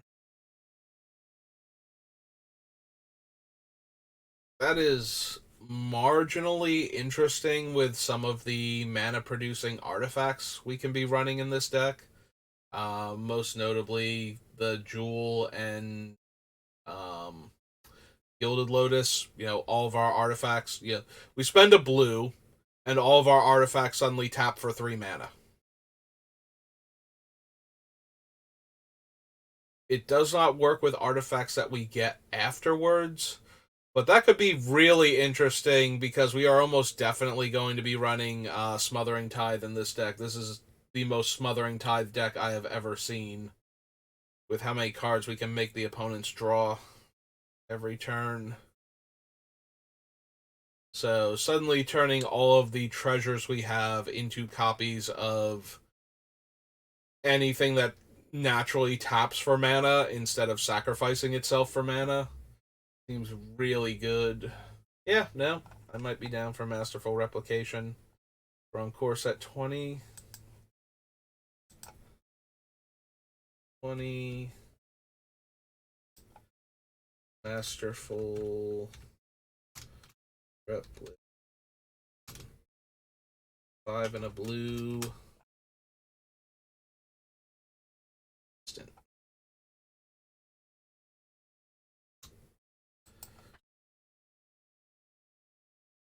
Piranhas. Unling. Sky Dancer. Stick Forge. Cast instant arf. You may cast artifact spells and colorless spells from the top of your library. Eh.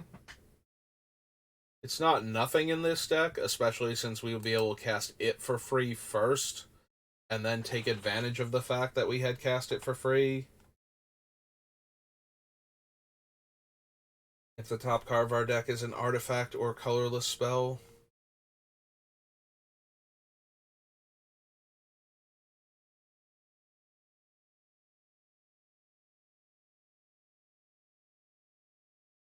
Yeah, Rule of Law is kind of the opposite of what I want to do, so no thank you.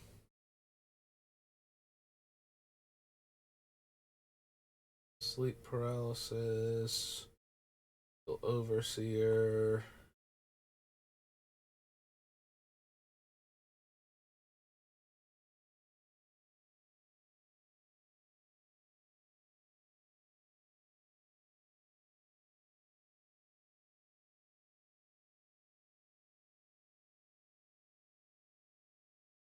Harbinger. Zephyr Charge. Nope. Okay.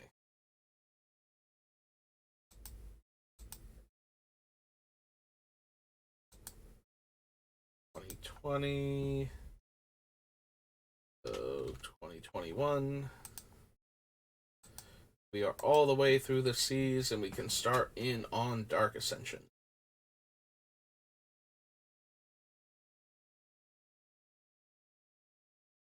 Basri. Nobody controls Basri. Nobody has ever controlled Basri, except maybe in Limited. As far as I know, he never did anything outside of Limited, so.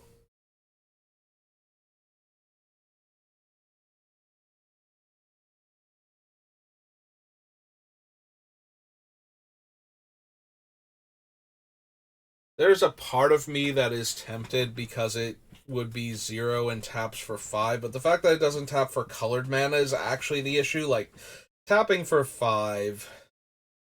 Although it does let you spend mana so it were mana of any color. So that would help us cast the colored spells. Okay, yeah, it's back to being okay again. Yeah, I might be in the market for Chromatic Orrery in this deck.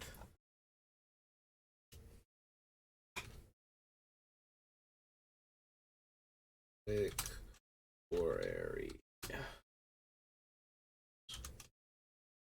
This is a 7-drop artifact. Notably, it's legendary too, which is something that I would normally not notice or forget about, except that we just added Masterful Replication. So the idea that we can't turn all of our artifacts into this thing, and therefore have them tap for 5 colorless mana.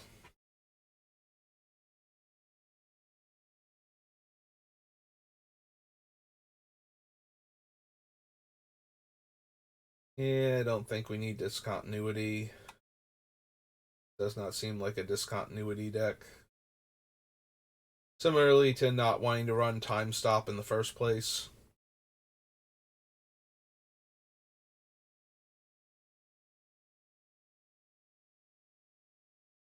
Off the aisle.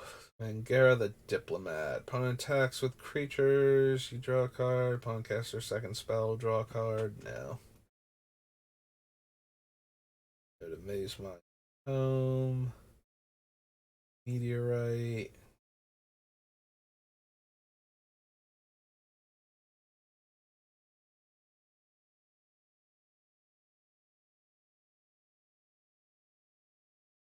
Nope. Sorry, Teferi's Daughter. Not the deck for you. Food Whale. Rambunctious Mutt. Ghostlight. Reed. Sanctum, no. Blade. Bowser.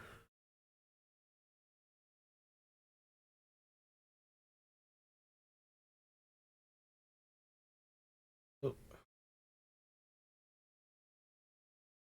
Reprint. Manticore. Masticore, because it is a Masticore specifically. No Spine Megalodon. No Stormwing Entity.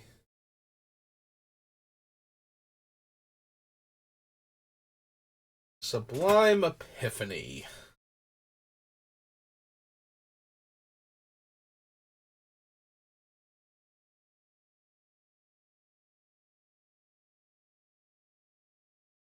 Yeah, I don't think we actually want it. Like, we will have creatures that are fine to copy, but not a ton of them. Like, we are way more interested in playing big bomby things than we are creatures with good comes into play effects. So making token copies of them is not going to be a high priority. It's a terrible counterspell unless we've given our opponent something to work with and they want to cast it. You know, after they've drawn a ton of extra cards off of us. Yeah, I don't think we actually need Sublime Epiphany.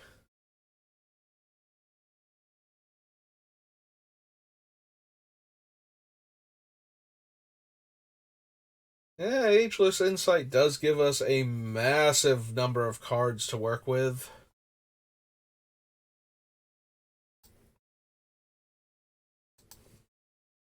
So, yes.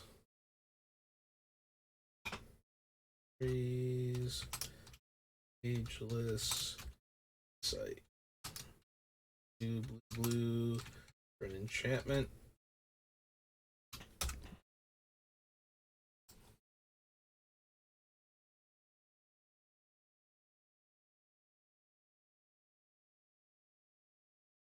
Wavecaster. Veteran.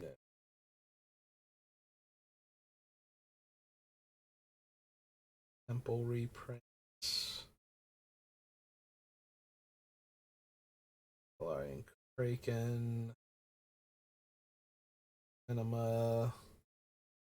Ugin, who is definitely a possibility, but not here. We'll wait until we get to Fate Reforged. Alright, so that was the core set. So I think we get Dark Ascension next. Yep. Dark Ascension, Dark Steel, but not the Dark, because it has a the at the beginning. No, the Altar. Oh, there we go. We can cast Archangel's Light for 1 white mana. Still won't be good. Still the Archangel's Light.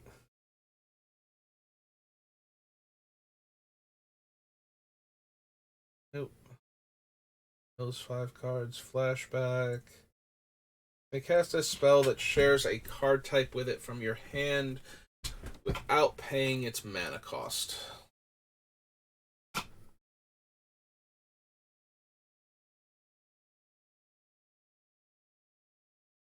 Don't think. Curse of Echoes. Drog Skull Reaver.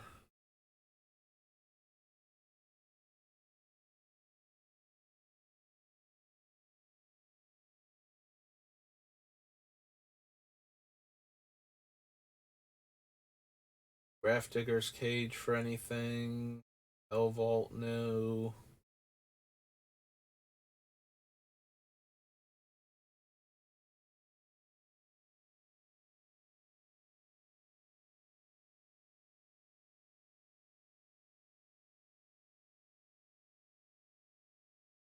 Spirit dies, create a 1/1 spirit, no. No. Secret Dead, no.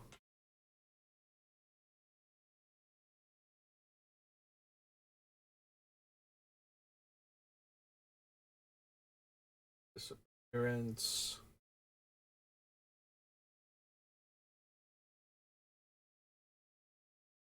I gotta admit, let's see if the wording is correct.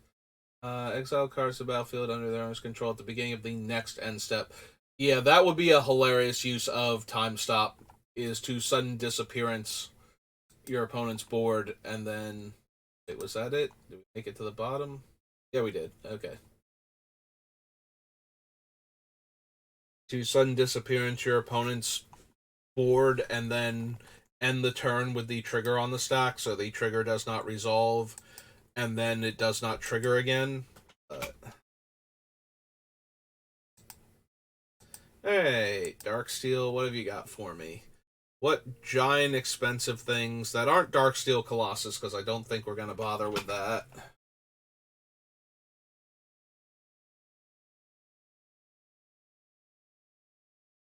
Yeah, I don't think a 6-mana 3/3 is where I want to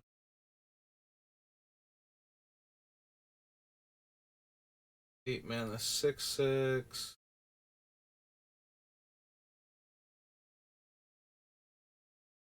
So, egg, break. Yeah, I don't think we care at all about Darksteel Colossus. Ingot. I think we can do better. I don't think we care about the Forge.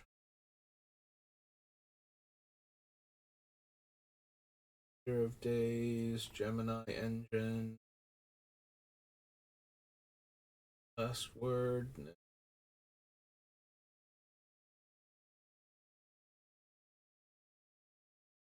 So the Shikari, I kind of like with the idea of the equipment that we're going to be running, but it's still not good enough, I don't think. Memnarch, probably not.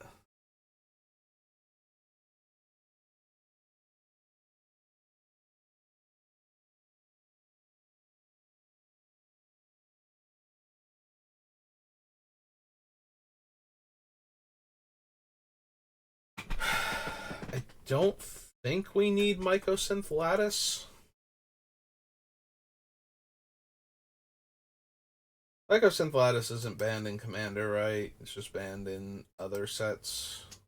Yeah. Banned in Modern. For the Mycosynth Lattice, Karn, Great Creator, 1/2 punch of now your opponents literally can't cast spells because their lands don't work, because their lands are artifacts, and Karn shuts off all artifacts' abilities that your opponents control.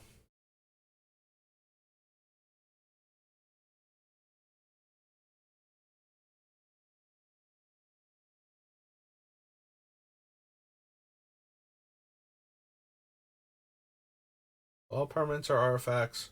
All artifacts, or yeah, all cards are colorless, and players may spend mana as though it were mana of any color. I don't think we actually need that. Like, it doesn't increase the amount of mana that we have, it just makes the color requirements a bit less so. Which is a little bit tempting, because we're definitely going to have turns where we're casting everything, and we just need more blue or more white, or didn't know how much blue or white we needed before we cast, the second Time Twister effect this turn. So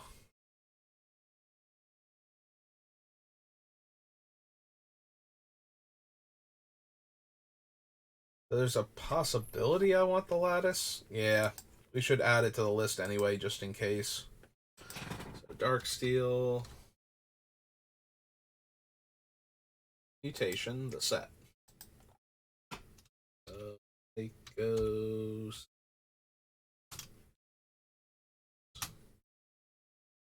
6-drop artifact.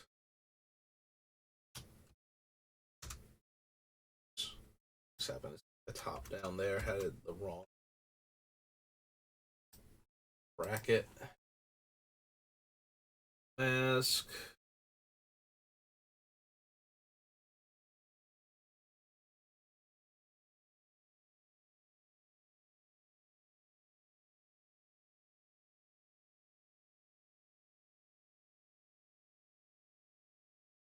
Pretty sure panoptic mirror is banned, right?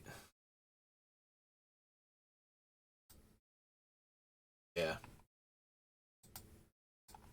Yeah, panoptic mirror creates way too many. Oh, I have a time walk effect on it. Nobody stopped me from getting to this point. Well, guess I'll win then. Guess I'll just win. I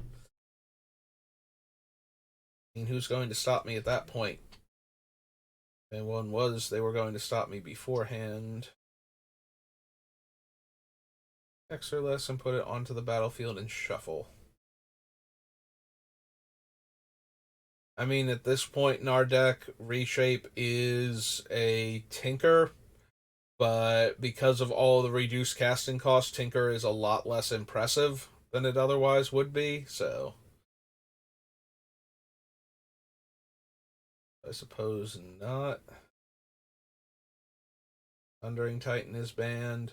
Yeah, we would definitely run Sundering Titan if he wasn't banned, and this would be a good example of a deck for why he might be banned. Like, I'm just gonna cast him for free and blow up everybody else's lands, and then when he dies, I'm gonna blow up everybody else's lands.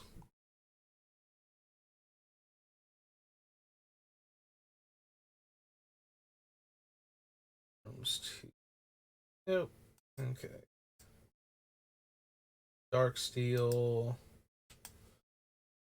This one is Ascension, which actually has the blue-white Azorius color pair in it, so we'll get our dual land and whatnot, if nothing else.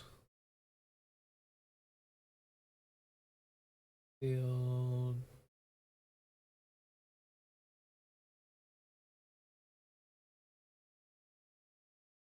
No.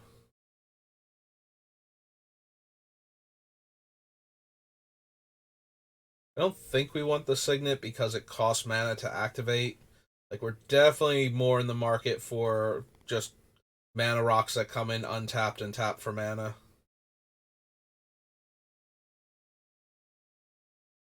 Yeah, Dovescape seems like it wrecks us more than it helps us, so no.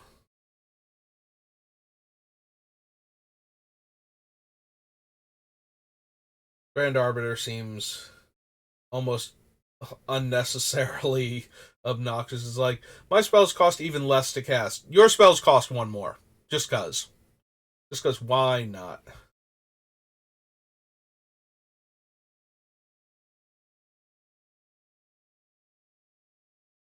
Fountain. Yeah.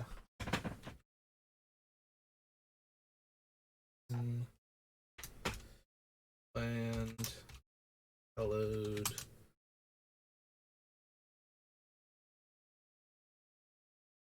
I think we're running Aspira. Aspiria. Whatever her name is.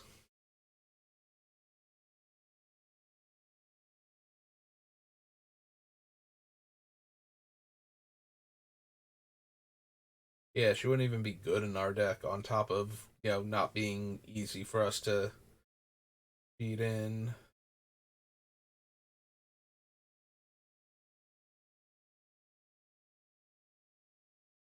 No.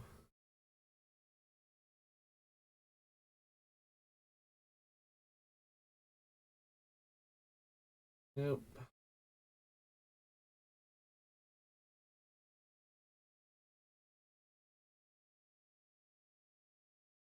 Proclamation.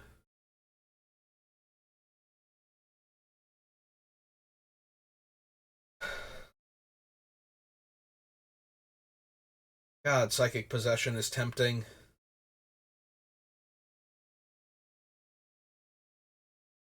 Like, yeah, I don't get my regular draw step, but every time I make the player that's enchanted draw cards, I get to draw those cards too. So if I play a draw 7, they draw 7, I get to draw 14. And then we start factoring in the other cards that increase my draws, and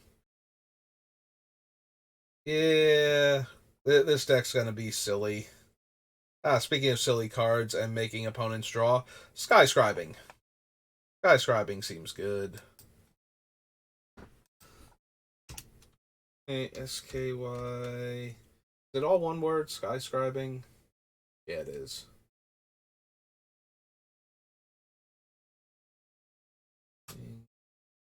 X blue blue, and it's a sorcery.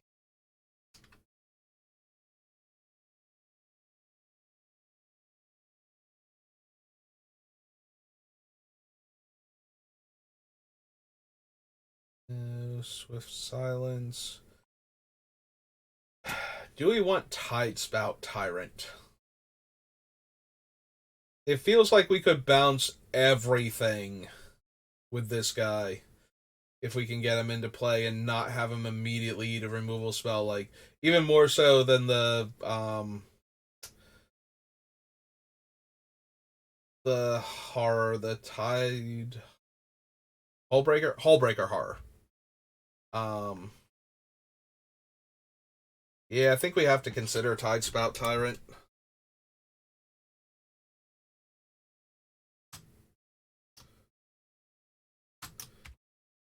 Five blue, blue, blue. It is a 5/5 Jin.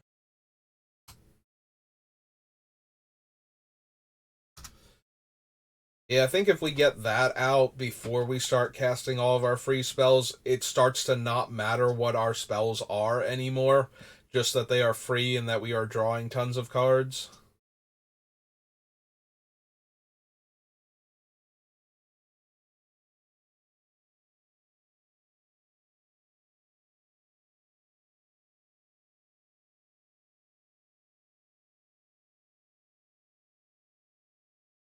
I don't think so. Walking Archive. You make other players draw cards, but that's not nearly good enough. Alright, Dissension, Dominaria.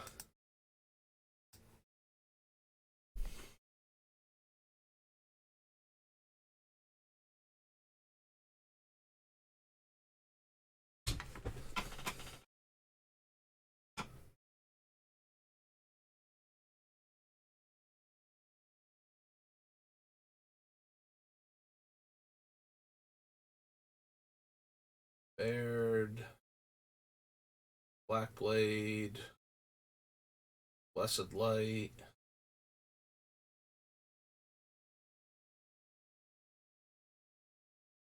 Here, Danitha, Geologist.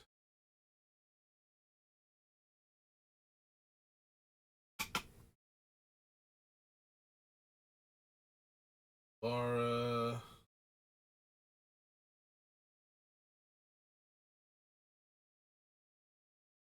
I don't think we really need an Armageddon.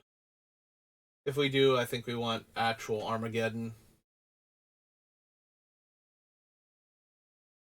Another target historic permanent you control to own.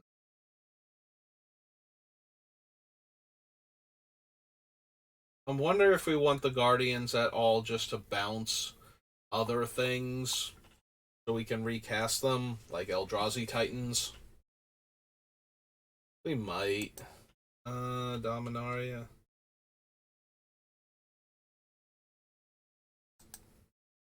What are they again? The Guardians of Koilos.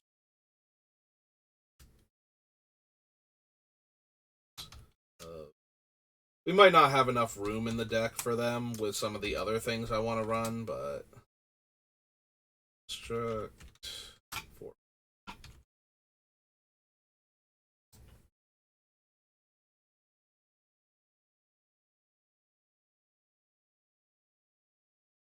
Draws a card.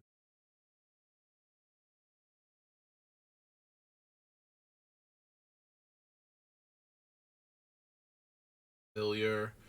I think our things are cheap enough already. Like, if it made instants or sorceries cheaper, maybe, because then we can do X spells for more, but historic things don't generally have X in their casting cost, except for like legendary hydras and whatnot. And a couple of artifacts. Yeah, that's true. There are a bunch of artifacts that actually have X in the casting cost, and I feel silly now for excluding them. My apologies to engineered explosives and chalice of the void, among others.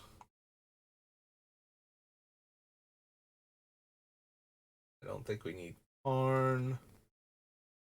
I think we need is Sundering either.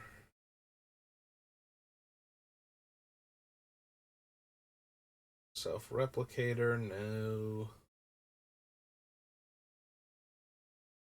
Amber.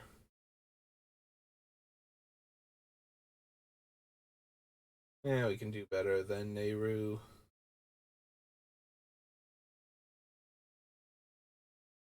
Exile another target permanent you control, then return to the battlefield under its owner's control, and you can activate Planeswalker abilities twice. I don't think so. I'm not expecting to have a large number of Planeswalkers in this deck, so.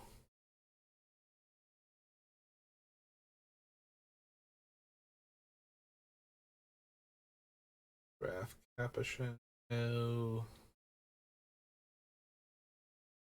Spirit, Seal Away.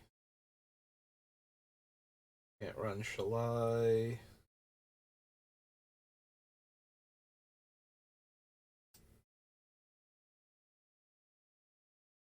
Any water left? Nope, cup's empty.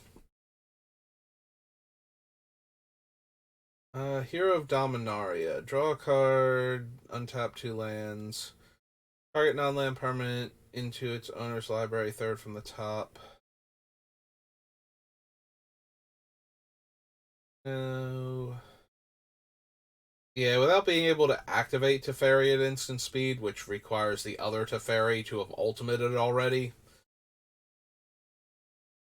The mono blue one from the commander sets. Which I think we glossed over when we saw him because, yeah, he's kind of underwhelming too.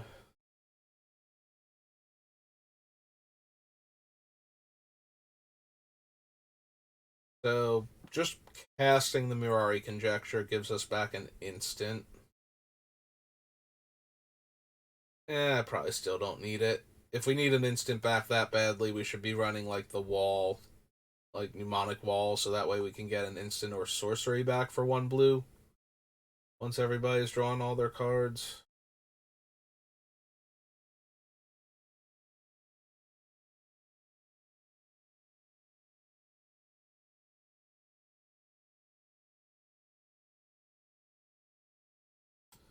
Yep, okay, so nothing from Dominaria really. United. Did we get anything? Alright, we got the Guardians of Koilos. That was the only thing. Oh, so we didn't capitalize the K. Location. Come on now. Draw an additional card. If you do, your spells cost 2 more.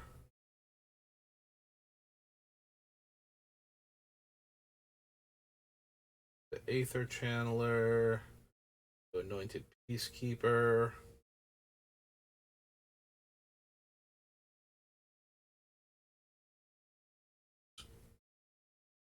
Note of combat research. Draw cards equal a number of instants and sorceries in your graveyard. Given the number of wheel effects I want to run, that actually isn't going to happen as often as we would like, so.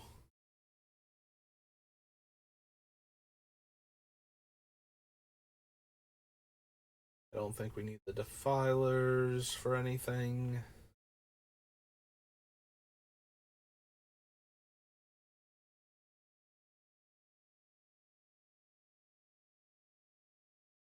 That. Alia, Haughty Jin.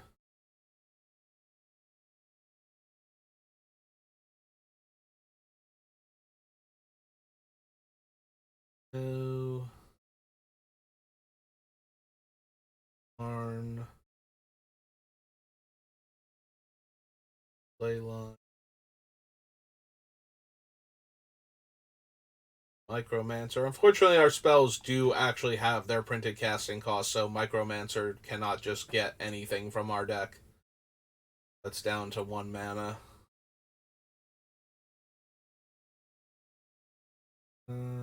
As though it had flash effects as 3 or less, draw X cards. Well, joke's on you. With my commander, I get to cast those that has flash all of the time. Then enters the battlefield, choose a card type.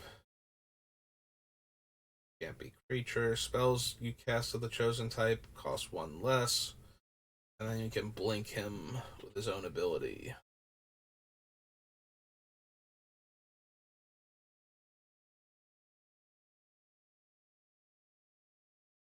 Very lockdown, the phasing of Zalfir.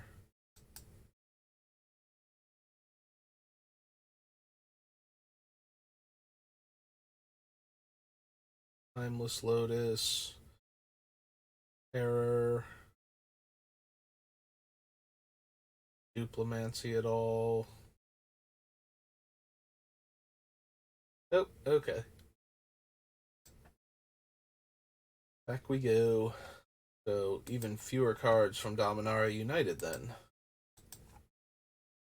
After Dom. Alright, we have to do the commander set for it. See if there's anything fun hanging out with Car or. Oh god, Diahadra? I think is her name.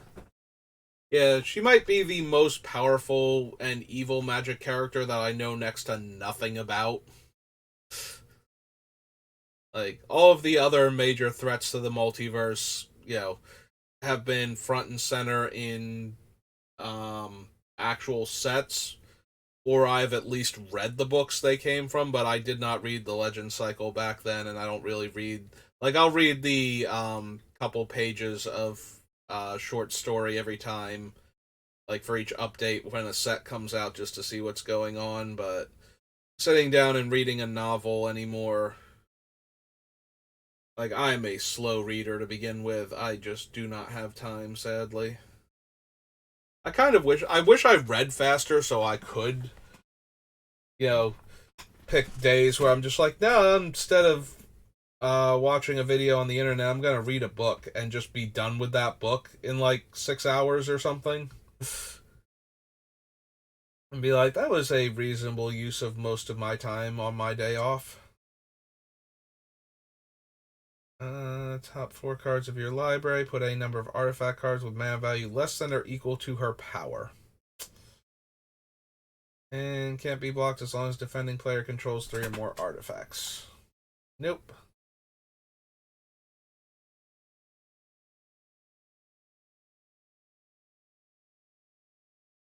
For Mihail.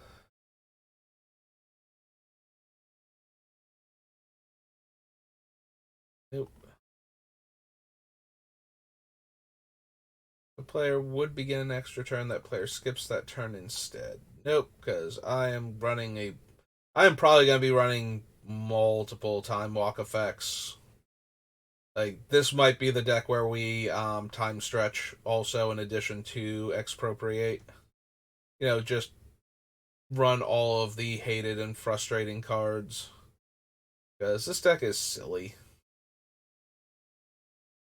Spend this mana only cast a multicolored spell, but it does enter tap, so it's kind of not where we want to be. Put a dream counter on it for each opponent you have. Each opponent makes a goblin. That much colorless. Remove a dream counter. 2/2 knight with pro red. Right.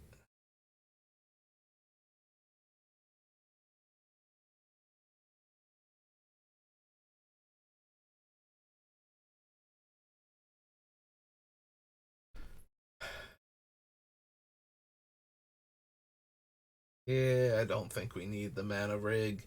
Like, I'm looking at it as a thing to spend all of our mana since we're not spending mana on spells, but we are spending mana on spells. We need the colored portion or the very specifically colorless portions in some cases of our spells, and if we don't have, you know, open mana, then we can't activate them, so spending the mana on something like the mana rig, I was about to say manolith. Double masters, dragons. It's just not appealing at all.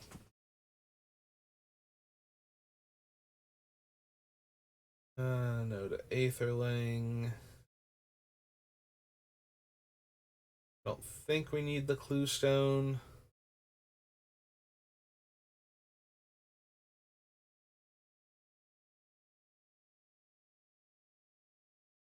Enters the battlefield, choose a non-creature, non-land name. Opponents can't cast spells of the chosen name, and my spells cost 2 less.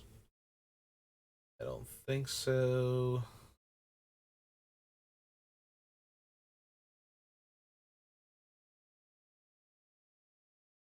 Oh, curiosity, are they legendary? No, Council of the Absolute is just creature human advisor. There's gotta be some deck where you can do something incredibly degenerate by having one spell always cost 2 less mana while they're in play.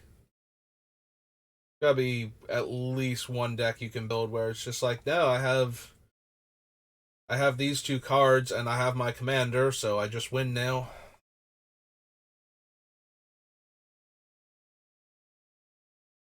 Lavinia, Maze Glider, and Sentinel aren't doing anything in our deck.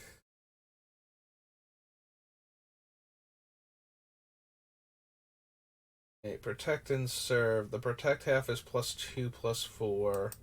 What's the serve half do again? -6 power. Yep, nope. Of that. Now target spell, its controller can't cast spells this turn.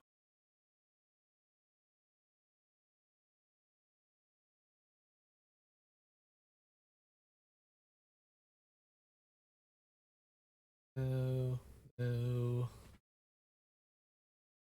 What's the other one? There's a rare one too, right? That actually has potentially good game. Oh no, right. The rare ones are all double guilds, so you need to be tricolor in order to cast them. Oh well. Maybe when we're building Omnath. Yeah, I'm super tempted to build Omnath also, but I want to wait till we actually see the set because I think there are going to be a lot of 3-color things in the set that Omnath can feed off of. So, alright. Those Dragon's Maze, so we're up to Dragons of Tarkir then. Yep, and then Infinite Dual Decks. Alright, Dragons. What have you got for me? Return a non-land permanent you control to owner's hand. So basically like the Guardians of Koilos, except doesn't even have to be historic.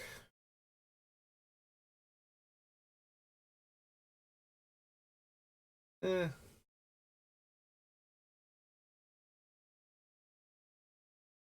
I suppose because we might decide we want that effect, but that we need other cards.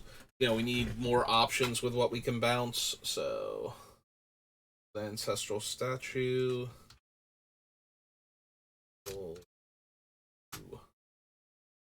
The 4-mana Golem.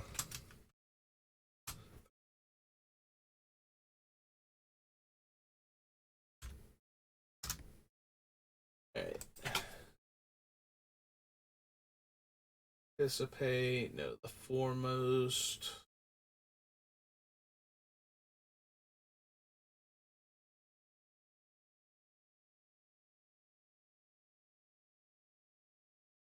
Probably not, although it's funny.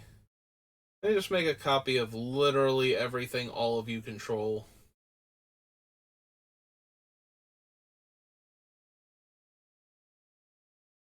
Dragon Lord's Prerogative.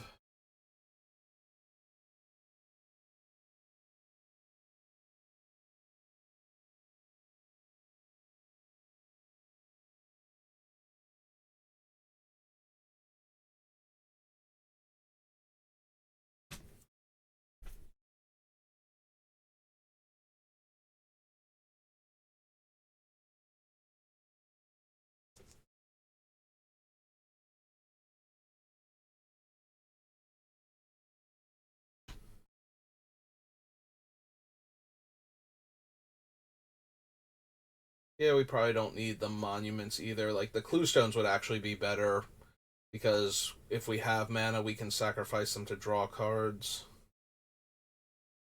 So, yeah, sorry if I spaced out there for a minute. I was actually thinking about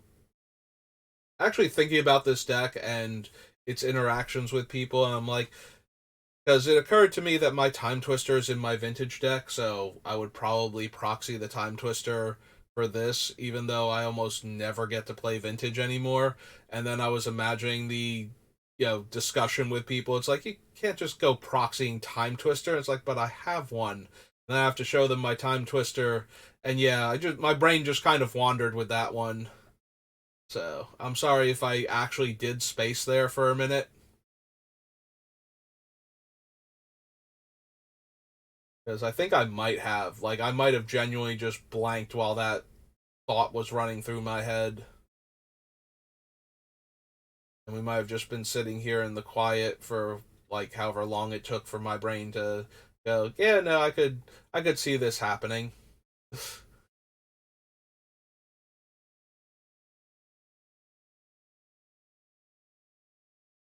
Maybe it's time to go get some more water, so I take my eyes off of the screen for a couple minutes.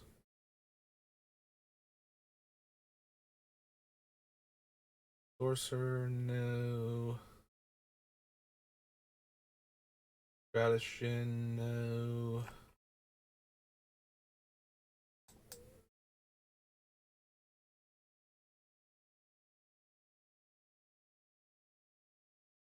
Sunscorch, Pygam Strike, Dragonfire, Void Squall. Nope, none of those. Alright. That's dragons. We have Infinite Dual Decks. 8th edition. Eldritch Moon. Home of Emrakul. Yeah, I really just want to, at least one moment during March of the Machines where a angry Emrakul just reaches out from the moon and smites a whole bunch of Phyrexians just because she has plans for the future and they are disrupting it. Or winds up attacking them out of being intrigued by them, the way they mesh certain things together to see if she wants to. The real way see if she wants to meld them, see if she wants to meld things together in that manner in the future. The real way I think she winds up obliterating a whole bunch of Phyrexians is either Tamio or Jace wind up going there to pick a fight with everyone with the idea that they want to try and Phyrexianize Emrakul, like one of the most powerful beings in the multiverse. Like, if they could just turn Emrakul into a Phyrexian, she would be able to complete things basically by being present with them. And that might be too tempting. Or they might want to try and destroy Emrakul because she might be beyond Phyresis at that point. Either way, I really want a scene where the Phyrexians and Emrakul come into contact, and it's an absolute slaughter for the Phyrexians, and then Emrakul goes back into the moon with the metaphorical "do not disturb" sign hanging on it to cap that all off. I think something like that could happen. I don't know if it will. Like I said, the circumstances, I think the most likely thing is either Tamio and or Jace trying to either destroy or corrupt Emrakul out of respect for her insane power level and just getting absolutely spanked for trying. I don't think we need to do anything Brazella related, and I don't think we have enough other angels or humans that we really need to bring back for Bruna, so she's kind of just a large flying creature. And we can do way better than that with this deck.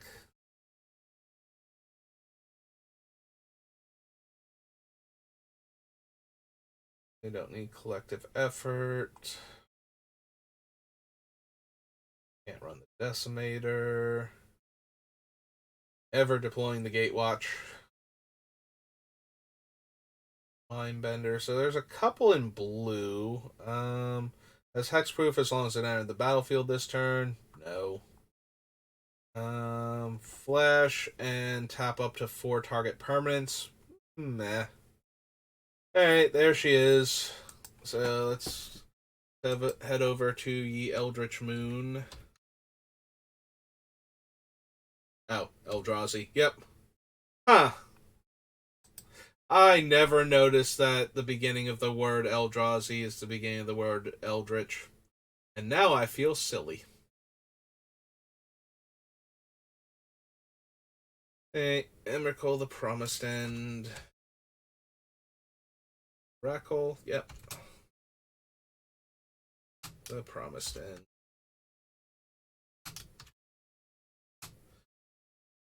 She is 13 for an Eldrazi. She has 13 power and 13 toughness.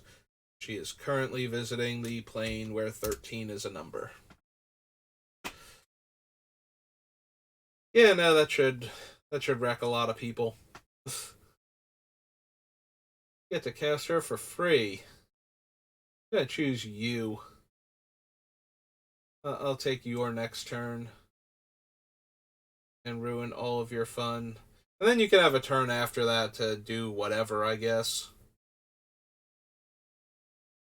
We're scrolling too fast, though, because I'm thinking about what I'm going to do, and I'm kind of curious about other things. But I'm not giving proper time. Where's Emmy again? Start with her. Scroll down. Oh, she was far up. Yeah, I think I scrolled through a lot of these a bit too fast then. 3, 2. Like, some of them are the backsides of werewolves. Is there any value to Eternal Scourge being 0 mana in this deck? Like, we can't, we can't do Food Chain because it's green. Is there any other way to get insane value out of this thing? Because we can essentially just keep casting it if it keeps going to exile. There's gotta be something we can do with Eternal Scourge, actually. Eternal Scourge. An Eldrazi. That's a 3 mana Eldrazi. 3/3. Right, it gets targeted. It exiles itself. Like from opponent stuff. Yeah.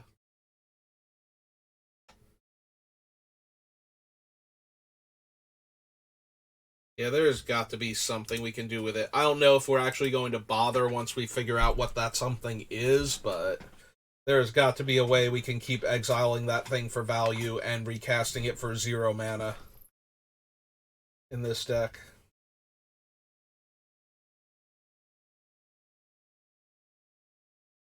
Dies, draw a card, no. Faith Unbroken, no. Lifelink, no.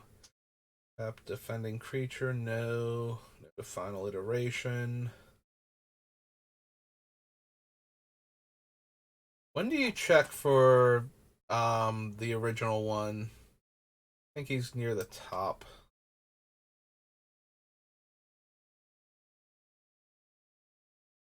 Docent, right? Docent of Perfection. Two blue and 3. Cast an instant or sorcery. Get a human wizard. Then if you can... So he transforms immediately when you make your third wizard... Or when you have 3 wizards and resolve an instant or sorcery. And then he keeps making them... Because the thing I said before about maybe possibly wanting Talrand also applies to things like the Docent. Because once he transforms, they're all 3/2 flyers, and all of my other random wizards that I'm not expecting to have very many of, if any, will also get +2/+1 in flying, so...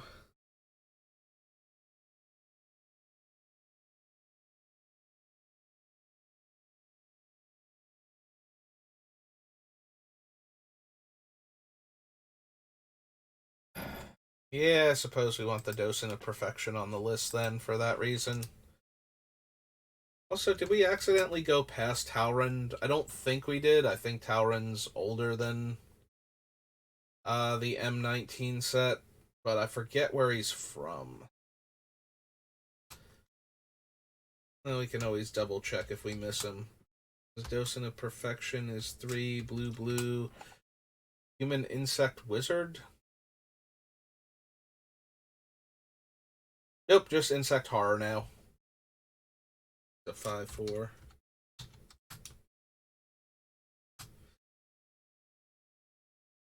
That's true. I think he's part Eldrazi on the backside. So down to final iteration. Yeah, he's an Eldrazi insect at that point. Fogwalker. Fortune's Favor. Look at the top 4 cards of your library, face down in a face up pile. Put one in your hand and the other in your graveyard.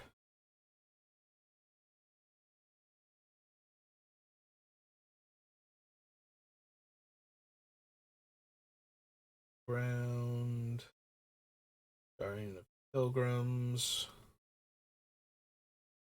Identity Thief, Imprisoned in the Moon, Ironclad Slayer, Hard Swarm we can't run. Yeah, I think the problem is a lot of them were werewolves and Eldrazi with a merge that don't have the colors we can use. So I just kind of started scrolling faster, and that meant I wasn't giving things the appropriate chance for me to, do I actually want this in the deck? Like, I'm skipping over all of these things. And maybe I shouldn't be.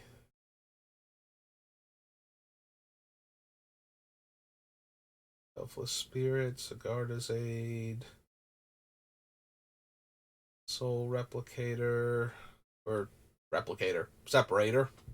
It makes 2 token copies of the creature, so I think of it as making token copies and therefore replicating, but yeah, it is very much a separator as it makes a zombie with the stats and a spirit with the abilities. I think we want Spell Queller. Tap all creatures your opponents control. Not really. Summary Dismissal, though. Summary Dismissal. Do instant.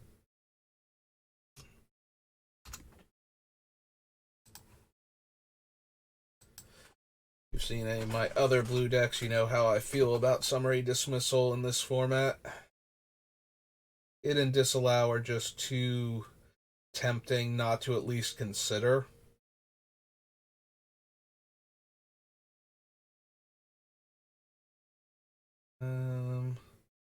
Yeah.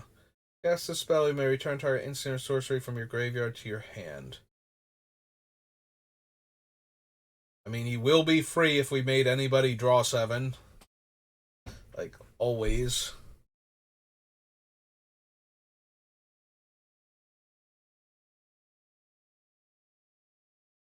Yeah, I do like the things that make it easier to keep chaining on the same turn, so we might actually want the Vexing Scuttler.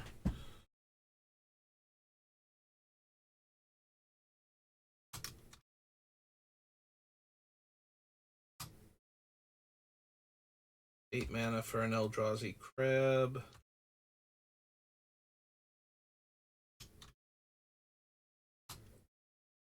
A 4/5.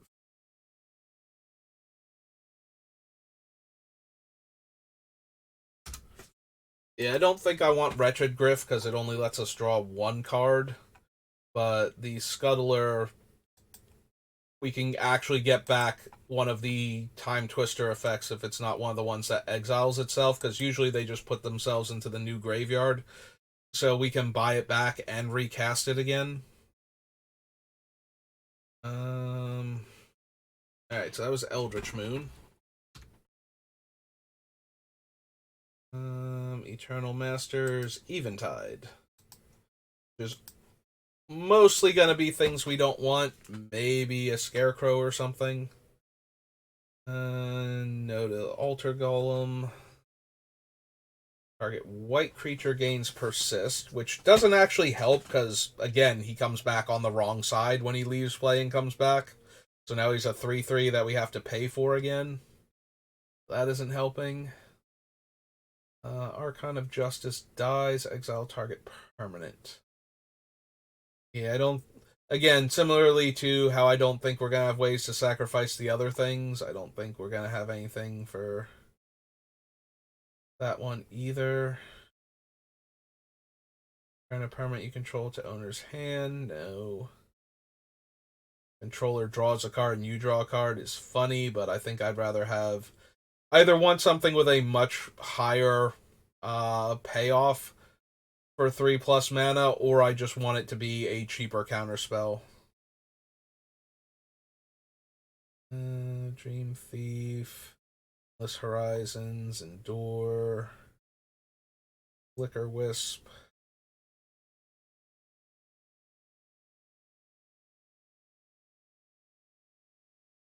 Yeah, we probably have room for a Glenalendra somewhere in here. So this is Eventide.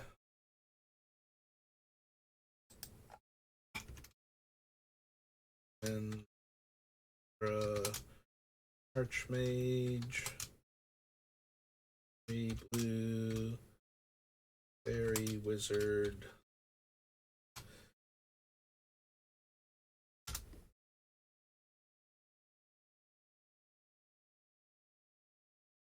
Yep, okay. Affects green creatures, so no. Never have no cards in our hand. I think we need Inundate. Although Inundate is kind of hilarious with a bunch of Eldrazi Titans and other comes into play and cast trigger stuff. And we would get to keep Heliod in play because he would be blue on his other side.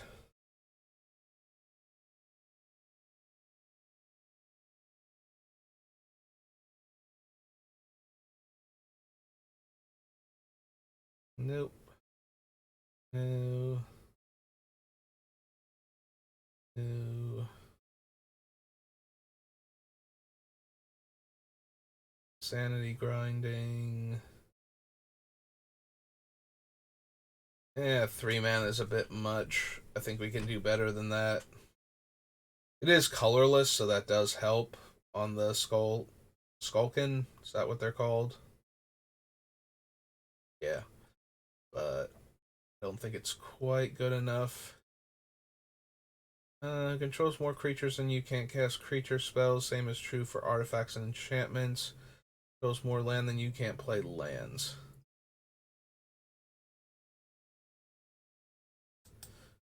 Yeah, I don't think so. By the time we can set that up, most players should have most of the things that they needed anyway. Alright, let's see if we got anything cool in Exodus that we can cast for basically free. Discard X creature cards. Return X creature cards to their owner's hand. Nope. Well, Allay becomes 1 white, destroy target enchantment forever. So that might be worth it.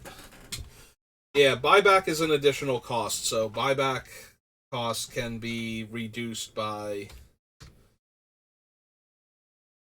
the effects of Heliod. So yeah, yeah, these might be some spells we're interested in. Like when we get to Tempest, we might very well want Whispers of the Muse, among other things.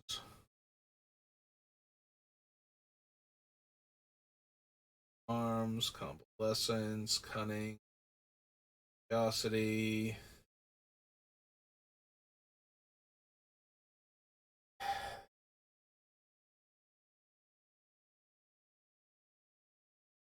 Would we just want Equilibrium? Equilibrium would have to be insane, right? Like, we cast a creature, we cast an Eldrazi Titan, we pay one to put a different one back in our hand and just keep looping them. That would have to be nuts in this deck. Like, more so than the. If we're looking at the other things to bounce our stuff to get another trigger, then Equilibrium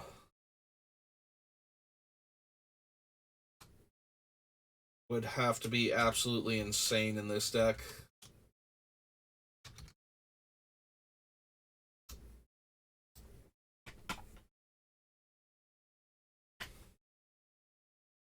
We need Erratic Portal or Urtai.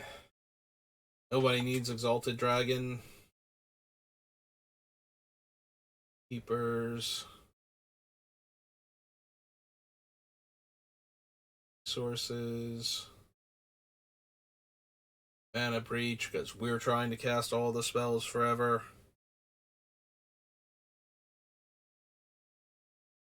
Man, that quad blue is really hard on this deck's mana base. Like, I would love to have Mind Over Matter in play if we're going to draw all these cards and maybe need some colored mana to cast some spells, but that just seems like it's not happening. There's some mild temptation for Mindless Automaton being able to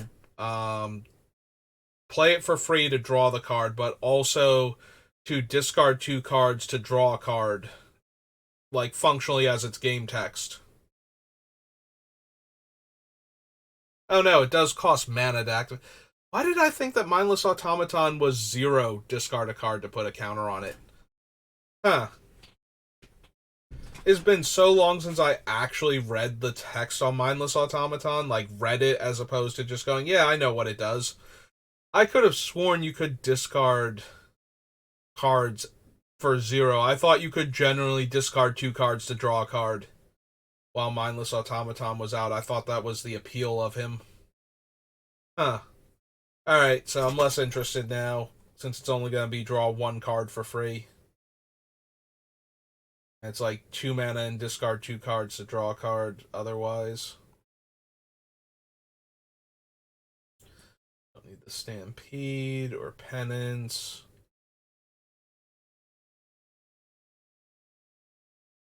Yeah, I don't need Robe of Mirrors.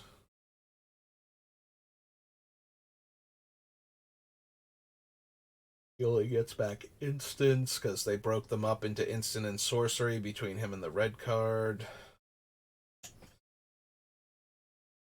Tree of Resistance is like marginally amusing. It's like, yeah, my spell technically costs 1 more, but it also costs 15 less, so, yeah, but yours still costs more. Yours still cost a lot more. Notothopter Squadron. Workhorse and Zealots and Doll.